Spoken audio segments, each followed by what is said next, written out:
ನನ್ನ ಮಕ್ಳಿಗೆ ಟೈಮ್ ಕೊಡೋಕ್ಕಾಗ್ತಾ ಇಲ್ಲ ಅನ್ನೋ ಗಿಲ್ಟ್ ಇತ್ತು. ನನ್ನ ಮಕ್ಳಿಗೋಸ್ಕರ ಬದುಕಬೇಡ, ಇನ್ನೊಬ್ರಿಗೋಸ್ಕರ ಯೋಚನೆ ಮಾಡಬೇಡ, ನಾವು ಏನೇ ಮಾಡಬೇಕಿದ್ರು ನಿನಗೋಸ್ಕರ ನೀನು ಬದುಕು. ಹಂಗೆ ಬುದ್ಧಿ ಕಲಿಯೋದು. ಅಮ್ಮಂದ್ರಿಗೆ ಅದು ಯಾವತ್ತೂ ಬರಲ್ಲ. ನಿಮಗೆ ಹೇಳ್ತೀನಿ why relatives are so toxic ಅನ್ನೋದಕ್ಕೆ. ಬೈತಾರ ಅದ್ರಲ್ಲೂ ಏನಕ್ಕೆ ನೀನು ಇಷ್ಟೆಲ್ಲ ವೆರೈಟಿ ಮಾಡ್ತೀಯಾ ಅಂತ. ಆರ್ಡರ್ ಮಾಡಿದ್ರೆ ಬಂದ್ಬಿಡುತ್ತೆ, ತಿನ್ಬಿಡೋಣ ಅಂತಾರೆ. ನಾನು ಬ್ಯಾಕ್ಗ್ರೌಂಡ್ ಅಲ್ಲಿ ಭಾಗ್ಯಲಕ್ಷ್ಮಿ ನೋಡ್ತಾ ಇದ್ದೆ, ನಮ್ಮ ಮುಂದೆ ಗುಬ್ಬಿ ಕೂತಿದ್ದಾಳೆ. ಬಟ್ ಎನಿವೇಸ್, ಹೆಲೋ ಗೈಸ್, ನಮಸ್ಕಾರ, welcome back to my YouTube channel. ಇವತ್ತು kind of part 2 of Q&A. ಯಾಕಂದ್ರೆ ಲಾಸ್ಟ್ Q&A ಹಾಕಿದಾಗ ನೀವು ಅದ್ರಲ್ಲಿ ಎಷ್ಟೊಂದು ಪ್ರೀತಿ ತೋರಿಸಿ 51,000 ಓಡಿದೆ ಆ ವಿಡಿಯೋ. ಅಂಡ್ ಫೇಸ್ಬುಕ್ ಅಲ್ಲಿ 1,48,000 ಏನೋ ಓಡಿದೆ ಆ ವಿಡಿಯೋ. ಅಂಡ್ ಫೇಸ್ಬುಕ್ ಅಲ್ಲಿ ಜಾಸ್ತಿ ಕ್ವಶನ್ಸ್ ಬಂದಿದೆ, ಅಂಡ್ ಯೂಟ್ಯೂಬ್ ಅಲ್ಲೂ ಒಂದಷ್ಟು ಕ್ವಶನ್ಸ್ ಬಂದಿದೆ ಅಬೌಟ್ ಸಿಂಗಲ್ ಪೇರೆಂಟಿಂಗ್ ಅದೆಲ್ಲ. ಸೊ ಇದನ್ನ ಯಾವತ್ತೂ ನಾನೇ ಕೇಳಿಲ್ಲ ನಮ್ಮ ಮಮ್ಮಿನ. ನಿಮ್ಮ ಕ್ವಶನು ನನ್ನ ಕ್ವಶನ್ಸ್ ಎಲ್ಲ ಮಿಕ್ಸ್ ಮಾಡಿ ಸಿಂಗಲ್ ಪೇರೆಂಟಿಂಗ್ ಬಗ್ಗೆ ಇವತ್ತು ಒಂದು Q&A ಮಾಡೋಣ ಅಂತ. ತುಂಬಾ ಲೇಟಾಗಿ ಶೂಟ್ ಮಾಡ್ತಿದ್ದೀನಿ ಈ ವ್ಲಾಗ್ನ. ಇದನ್ನ ಎಡಿಟ್ ಮಾಡಿ ಬರೋ ಅಷ್ಟರಲ್ಲೂ ತುಂಬಾ ಲೇಟ್ ಆಗಿದೆ. ಏನಾದ್ರು ಮಾತಾಡಿ ಸುಮ್ಮನೆ ಏನ್ ಮಾತಾಡಲಿ, ನೀನೇನ್ ಕ್ವಶನ್ ಕೇಳ್ತೀಯ ಅದಕ್ಕೆ ನಾನು ಏನ್ ಆನ್ಸರ್ ಮಾಡ್ಬೇಕು ಅಂತ ಯೋಚನೆ ಮಾಡ್ತಾ ಇದ್ದೀನಿ. ನಾನು ಆಲ್ರೆಡಿ ನಮ್ಮ ಅಮ್ಮ ಟೆನ್ಷನ್ ಆಗ್ಬಿಟ್ಟವ್ರೆ. ಬಟ್ ಎನಿವೇಸ್, ಟೆನ್ಷನ್ ಏನಿಲ್ಲ. ಇವತ್ತಿನ ವ್ಲಾಗ್ ನಾನು ಬೆಳಗ್ಗೆ ಜಿಮ್ಗೆ ಹೋಗ್ಬೇಕಾದ್ರೆ ಸ್ಟಾರ್ಟ್ ಮಾಡೋಣ ಅನ್ಕೊಂಡೆ. ಆಕ್ಚುಲಿ ಇವತ್ತು ಎದ್ದಿದ್ದು ತುಂಬಾ ಲೇಟ್ ಆಯ್ತು. ಅದ್ರ ರಶಲ್ಲೇ ನಾನು ಜಿಮ್ಗೆ ಹೊರಡ್ಬಿಟ್ಟೆ. ಅದಾದ್ಮೇಲೆ ಬರೋ ಅಷ್ಟ್ರಲ್ಲಿ ಮಧ್ಯಾಹ್ನ ಹೋಗಿತ್ತು. ಹಂಗೆ ಚಿಕ್ಕ ಪುಟ್ಟ ಕೆಲಸ ಎಲ್ಲ ಮುಗಿಸಿ ನಾನು first meal of the day ತಿನ್ನೋಷ್ಟ್ರಲ್ಲಿ 3 ಗಂಟೆ, ಊಟದ ಇನ್ನೋಷ್ಟ್ರಲ್ಲಿ 3 ಗಂಟೆ ಆಗಿತ್ತು. ಅದಾದ್ಮೇಲೆ ಬ್ಲಾಗ್ ಶೂಟ್ ಮಾಡೋಣ, 1 hour ರೆಸ್ಟ್ ಮಾಡ್ಬಿಡ ಅಂತ ಅನ್ಕೊಂಡು ಬರ್ಕೊಂಡ್ಬಿಟ್ಟೆ. ನಾನು ಚೆನ್ನಾಗಿ ನಿದ್ದೆ ಮಾಡ್ಕೊಂಡಿದ್ಲು. ನಮ್ಮಮ್ಮ ಏನ್ ಮಾಡ್ತಾ ಇದ್ದೆ ನೀವು ಆಚೆ ಕಡೆ ಕುತ್ಕೊಂಡು? ಬೆಳ್ಳುಳ್ಳಿ ಬಿಡಿಸ್ತಾ ಇದ್ದೆ. ನನ್ನ ತಂಗಿ ಜೊತೆ ಕಾನ್ಫರೆನ್ಸ್ ಕಾಲೇಲಿದ್ದೆ. ಸರಿ, ಅದೇ ಮಾತುಕತೆ ಆಡ್ಕೊಂಡು ಹಾಗೆ ಬೆಳ್ಳುಳ್ಳಿ ಬಿಡಿಸ್ಕೊಂಡು ಕೂತಿದ್ದೆ. ಆಮೇಲೆ ನಾನು ಎದ್ದಳು ಅಷ್ಟರಲ್ಲಿ ಆಲ್ಮೋಸ್ಟ್ 6 o'clock ಆಗೋಗಿತ್ತು ಕರೆಕ್ಟಾಗಿ. ಓಕೆ, ತರ ಮಾಡೋದು ಬೇಡ, ಕ್ವಶನ್ ಆನ್ಸರ್ಸ್ ಸ್ಟಾರ್ಟ್ ಮಾಡೋಣ. ಇದು ಕವಿತಾ ಅಂತ ಯಾರು ಕೇಳಿರೋದು. What are some of the main reason ಯಾಕೆ ಈ ವ್ಲಾಗ್ ಮಾಡೋಣ ಅನ್ಕೊಂಡೆ ನಾನು. ಇದೆಲ್ಲ ಕ್ವಶನ್ಸ್ ತಗೊಳ್ಳೋಣ ಅನ್ಕೊಂಡೆ. ಇತ್ತೀಚೆಗೆ ರೀಲ್ಸ್ ಎಲ್ಲರೂ ಏನು ಇತ್ತೀಚೆಗೆ ನೋಡ್ತಾ ಇರೋರು ಎಲ್ಲರೂ ನಿಂಗೆ ಕಾಂಪ್ಲಿಮೆಂಟ್ ಮಾಡ್ತಾರೆ, ನೀನು ಎಷ್ಟು ಚೆನ್ನಾಗಿ ಮಾತಾಡ್ತೀಯ, ಎಷ್ಟು ಮೋಟಿವೇಟ್ ಮಾಡ್ತೀಯ. ಅದ್ರಲ್ಲಿ ತುಂಬಾ ಕಮ್ಮಿನೇ ಮಾತಾಡ್ತಾರೆ. ನಮ್ಮಮ್ಮ ಅದೇನು ಅಂತ ವಿಷಯನೇ ಮಾತಾಡಿರಲ್ಲ. ಬಟ್ ಸ್ಟಿಲ್ ಎಷ್ಟು ಮೋಟಿವೇಟ್ ಮಾಡ್ತೀರಾ ಆಂಟಿ, ವಿ ಲವ್ ಯು ಅಂತೆಲ್ಲ ಏನೇನೋ ಕಮೆಂಟ್ಸ್ ಬರುತ್ತೆ. ಅದಕ್ಕೆ ಐ ಥಾಟ್ ಈ ಕ್ವಶನ್ಸ್ನ ಕಮೆಂಟ್ಸ್ ಅಲ್ಲಿ ಆನ್ಸರ್ ಮಾಡೋದಕ್ಕಿಂತ ಒಂದು ಬ್ಲಾಗ್ ಥರನೇ ಆನ್ಸರ್ ಮಾಡೋಣ ಅಂತ. ಇವ್ರೇನು ಬ್ರೌನ್ ಶೂಗೆ ಬ್ಲ್ಯಾಕ್ ಹುಡುಕವೇ ಪಾಪ. ನಮ್ಮ ತನ್ಮಯಿ ಕುತ್ಕೊಂಡು ಶೂ ಪಾಲಿಶ್ ಮಾಡ್ತಾ ಇರೋದು ನೋಡೋಕೆ ನಮ್ಮ ಅಮ್ಮನ ಕರಳು ಕಿತ್ಕೊಂಡು ಬರ್ತಾ ಇದ್ವಿ. ಎನಿವೇಸ್, ಒಂದು ಟೈಮಲ್ಲಿ ಭಾಗ್ಯಲಕ್ಷ್ಮಿ ನೋಡ್ಕೊಂಡು ನಮ್ಮ ಅಮ್ಮ ಅಳೋರು ಈಗಲೂ ಅವನ್ನ ನೋಡೋದು ಅಳೋ ಬರ್ತಾ ಇದ್ದೆ. ಏನ್ ಮಾಡೋದು, ಇದನ್ನೆಲ್ಲ ದಾಟಿ ನಾವು ಮುಂದಕ್ಕೆ ಬಂದಿದ್ದೀವಿ. ಪಾಪ ಅವ್ರು ಇವಾಗ ಅನ್ಭವಿಸ್ತಾವ್ರು ಅಷ್ಟೇ. ಬಿಹೈಂಡ್ ದ ಸೀನ್ಸ್ ಅವ್ರ ವಿಡಿಯೋಸ್ ಎಲ್ಲ ನೀವು ನೋಡ್ಬಿಟ್ರೆ ಬಿದ್ದು ನಗ್ತೀಯ. ನೋಡ್ತಾ ಇರ್ತೀನಿ. ಎನಿವೇಸ್, ಒಂದು ಏನು ಇದೆಲ್ಲ ಇಂಗ್ಲೀಷಲ್ಲಿ ಇದೆ. ಸೊ ನಾನು ಅದು ನೋಡ್ಬಿಟ್ಟು ನಮ್ಮ ಮಮ್ಮಿ ಕನ್ನಡದಲ್ಲಿ ಟ್ರಾನ್ಸ್ಲೇಟ್ ಮಾಡ್ತಿದ್ದೀನಿ. ಒನ್ ಆಫ್ ದ ದೊಡ್ಡ ಚಾಲೆಂಜ್ ನೀನೇನು ಫೇಸ್ ಮಾಡಿದೆ ಸಿಂಗಲ್ ಪೇರೆಂಟ್ ಆಗಿರೋದು? ಅದನ್ನ ಹೆಂಗೆ ಆ ಚಾಲೆಂಜ್ನ ಫೇಸ್ ಮಾಡಿದೆ? ನನ್ನ ಮಕ್ಕಳನ್ನ ಮುಂದೆ ತರೋದು ಸಾಕದೇ ನನಗೊಂದು ದೊಡ್ಡ ಚಾಲೆಂಜ್ ಆಗಿತ್ತು. ಚಾಲೆಂಜ್ ಗೊತ್ತು, ಅದನ್ನ ಹೆಂಗೆ ಫೇಸ್ ಮಾಡಿದ್ರಿ?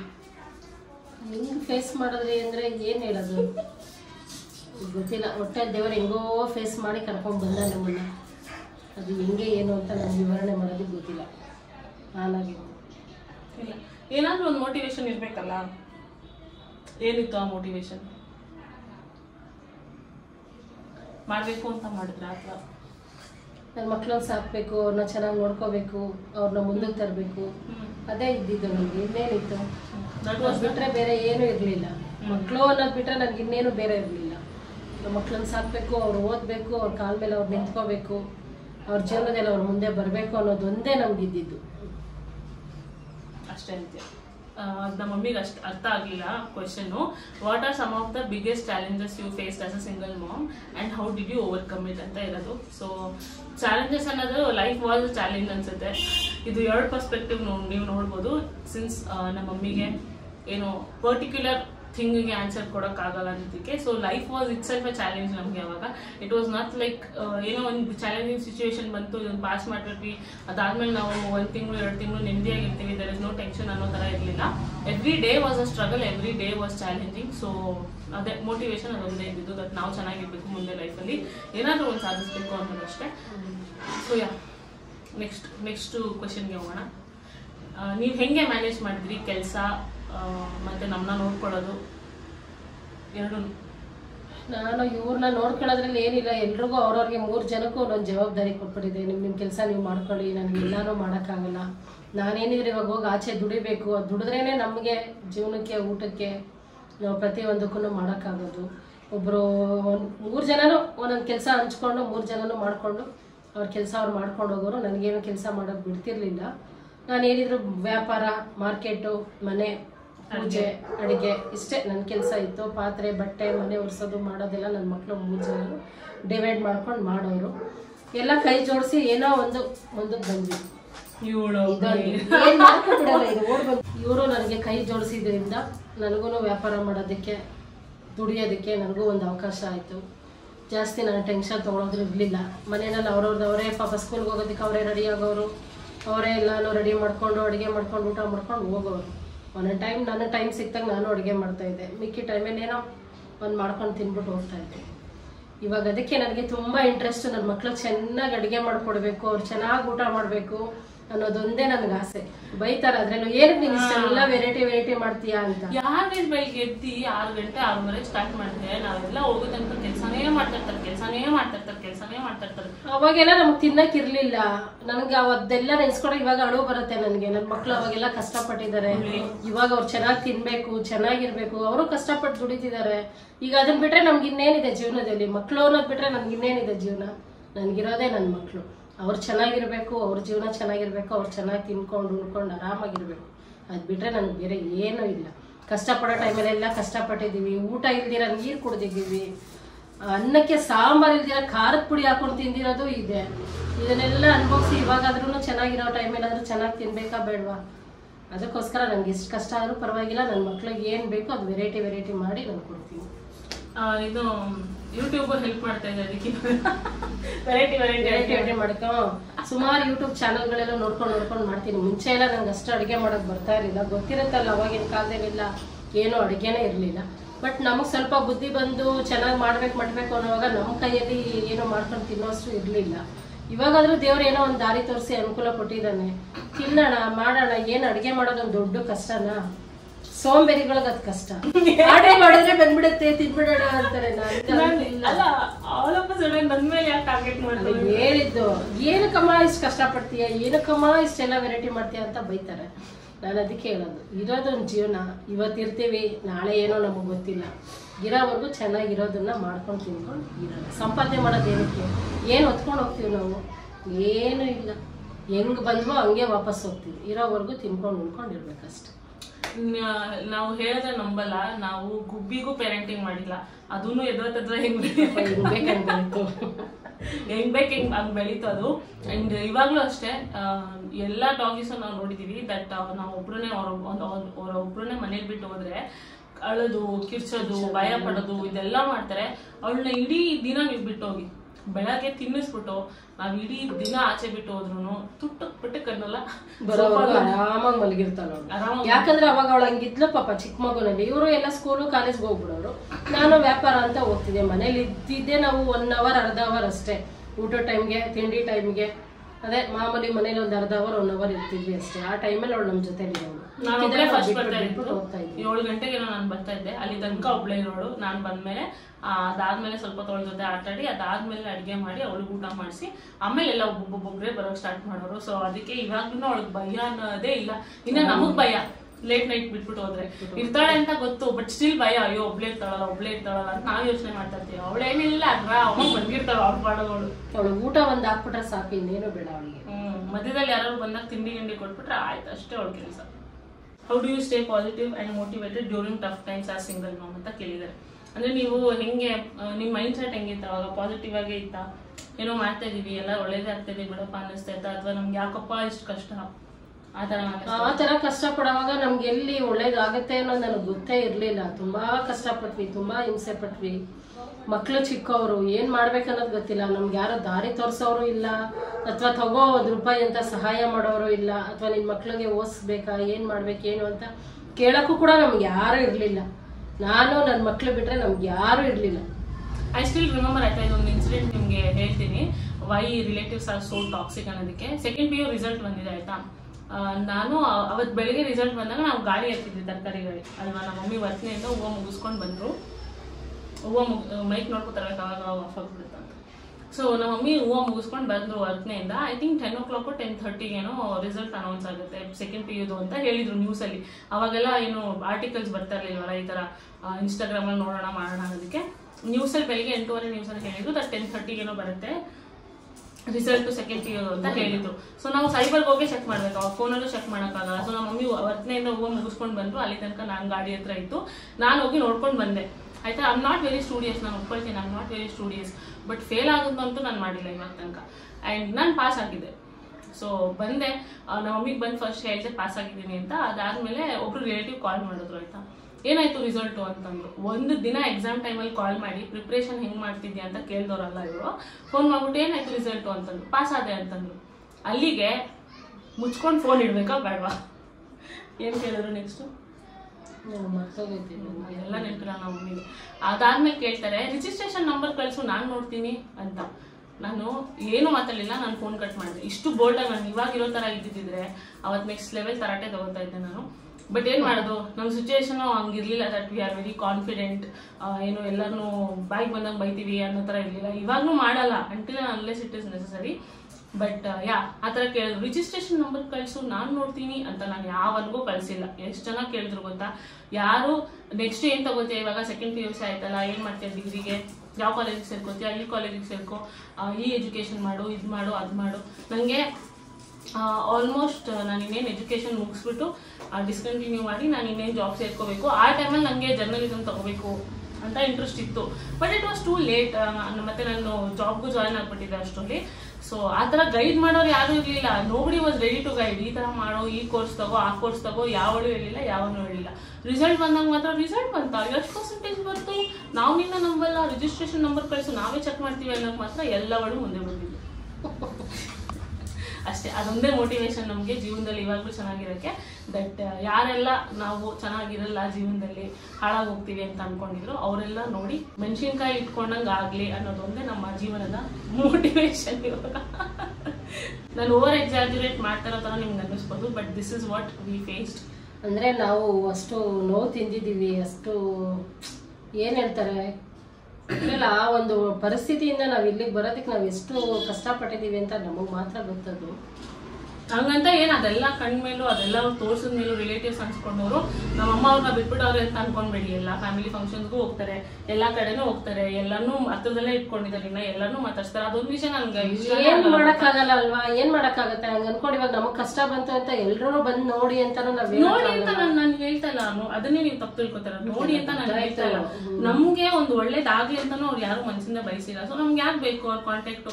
ಇವಾಗವರೆಗೂ ನೀವು ನನ್ನ ನೋಡಿರ್ತೀರಾ.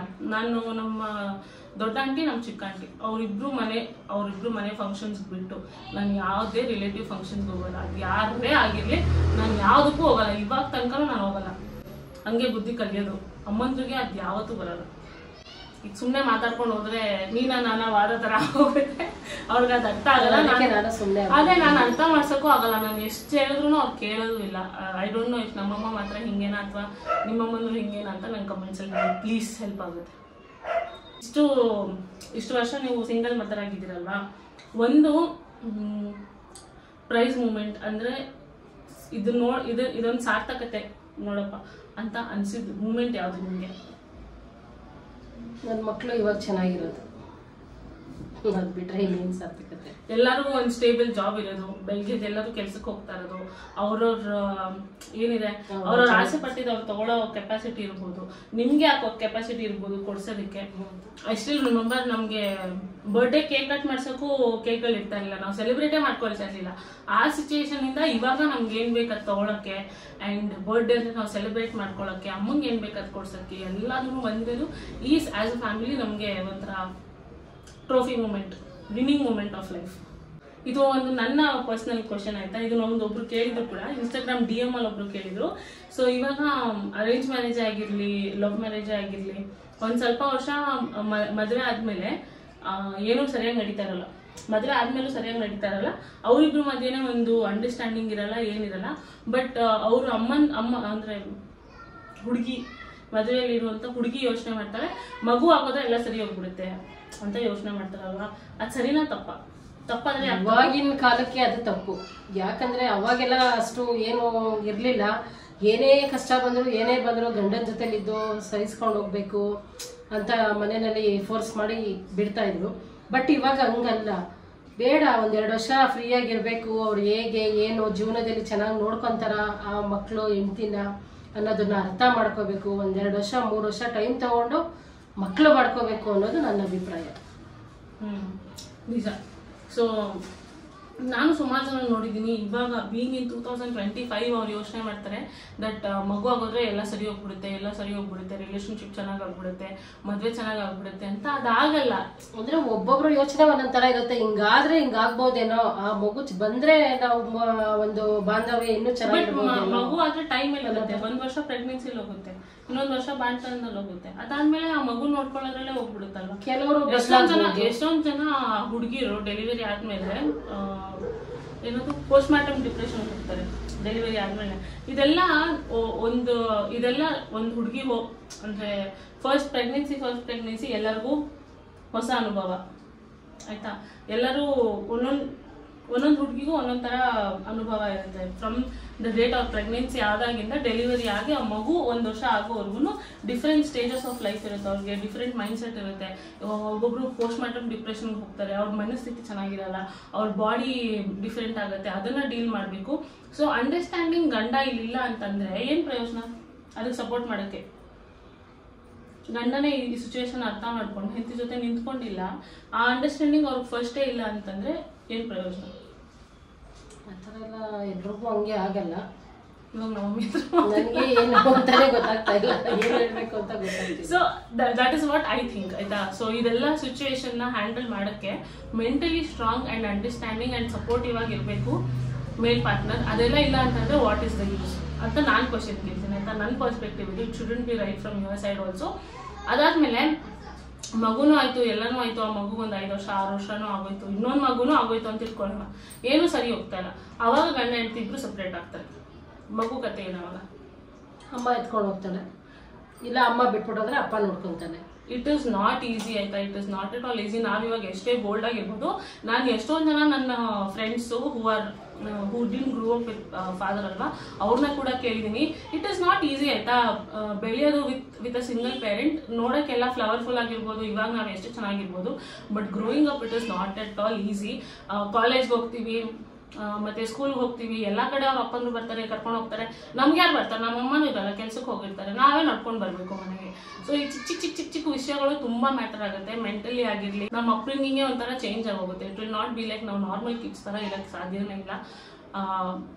ಸೊ ದಯವಿಟ್ಟು ಅದನ್ನ ಯೋಚನೆ ಮಾಡಬೇಕು. ಐ ಡೋಂಟ್ ನೋ ನೀವು ಪರ್ಸ್ನಲಿ ಕೇಳಿದ್ರ ಅಥವಾ ನಿಮ್ಮ ಫ್ರೆಂಡ್ ಯಾರಿಗೋಸ್ಕರ ಏನಾದರೂ ಕೇಳಿದ್ರೆ ಗೊತ್ತಿಲ್ಲ, but this is what we think. I hope ಈ ಬ್ಲಾಗ್ ಇಂಟ್ರೆಸ್ಟಿಂಗ್ ಆಗಿರುತ್ತೆ ಅಂತ ಅನ್ಸುತ್ತಾ ಆಡಿಸ್ತಾರೆ.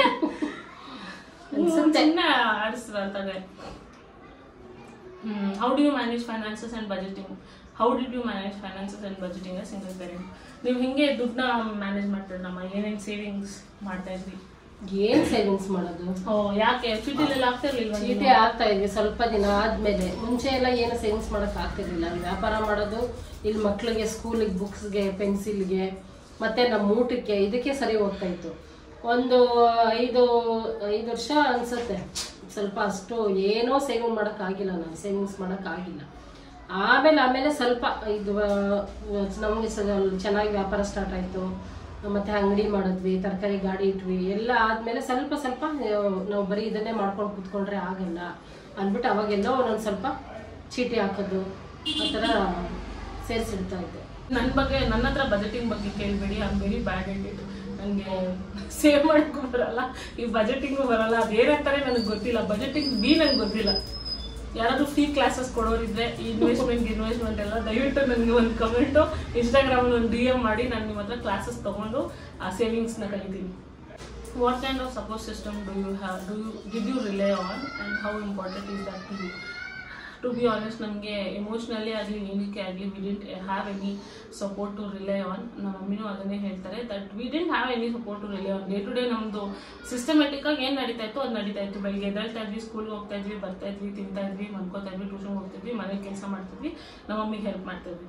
ನಮ್ಮ ಮಮ್ಮಿದು ಅದೇ ಇತ್ತು. ಬೆಳಿಗ್ಗೆ ಎದ್ದೇಳ್ತಾ ಇದ್ರು, ಅಡುಗೆ ಮಾಡ್ತಾಯಿದ್ರು, ಬರ್ತನೆಗೆ ಹೂವು ಹೋಗ್ತಾಯಿದ್ರು, ವಾಪಸ್ ಬರ್ತಾಯಿದ್ರು, ಮನೆ ಕೆಲಸ ಮಾಡ್ತಾಯಿದ್ರು, ಮಾರ್ಕೆಟ್ಗೆ ಹೋಗ್ತಾಯಿದ್ರು, ವಾಪಸ್ ಬರ್ತಾಯಿದ್ರು, ಹೂವು ಕಟ್ತಾಯಿದ್ರು, ತಿರ್ಗಾ ಮನೆ ಕೆಲಸ ಮಾಡಿ ಅಡುಗೆ ಸಾರು ಮಾಡಿಟ್ಟರೆ ನಾನು ರಾತ್ರಿ ಬಂದು ಅನ್ನ ಮಾಡ್ತಿದ್ದೆ. ಸೊ ಅಡುಗೆ ಮಾಡ್ತಾಯಿದ್ರು, ಹೂವು ತೊಗೊಂಡು ಹೋಗ್ತಾಯಿದ್ರು, ವಾಪಸ್ ಬರ್ತಾಯಿದ್ರು, ತಿಂತಾಯಿದ್ರು, ಮನ್ಕೊಳ್ತಾಯಿದ್ರು.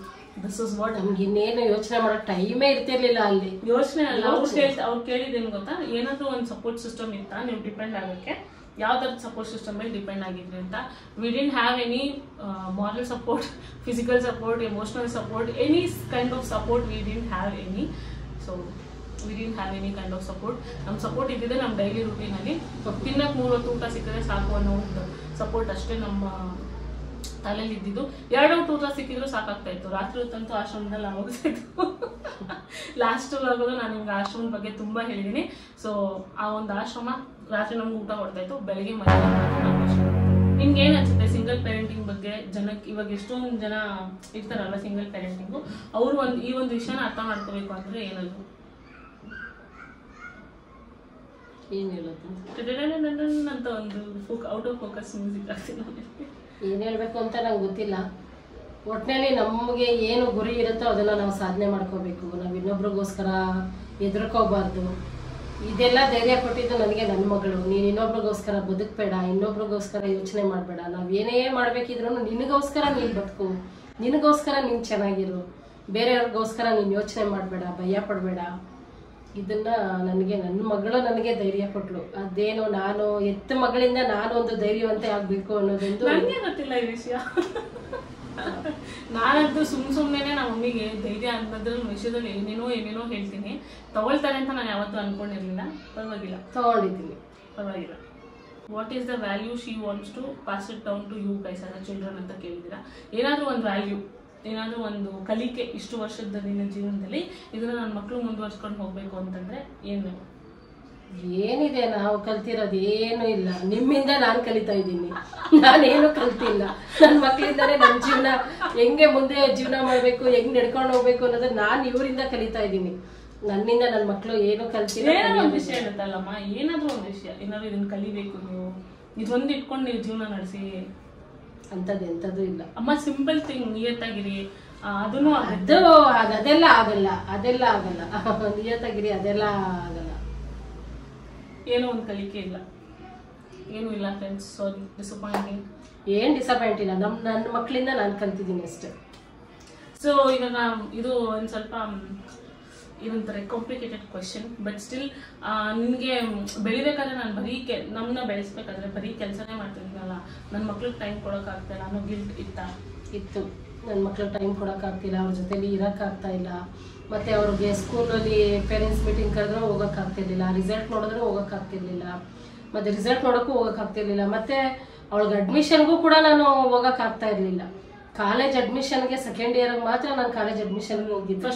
ಫಸ್ಟ್ ಇಯರ್ ಕಾಲೇಜ್ ಅಡ್ಮಿಷನ್ಗೆ. ಅದು ಬಿಟ್ಟರೆ ನಾನು ಏನಕ್ಕೂ ನನ್ನ ಮಕ್ಳ ಜೊತೆ ಪಾಪ ಹೋಗೋಕ್ಕಾಗ್ತಾ ಇರಲಿಲ್ಲ. ಅದು ನಂಗೆ ತುಂಬ ಗಿಲ್ಟಿದೆ ಅದೊಂದು. ಮತ್ತು ಹೆಂಗೆ ನಮ್ಮ ಮಕ್ಳಿಗೆ ಟೈಮ್ ಕೊಡಬೇಕು ಅನ್ನೋದು ನಮ್ಗೆ ಟೈಮ್ ಅಲ್ಲಿ ಇರಲಿಲ್ಲ ಕೊಡೋದಕ್ಕೆ.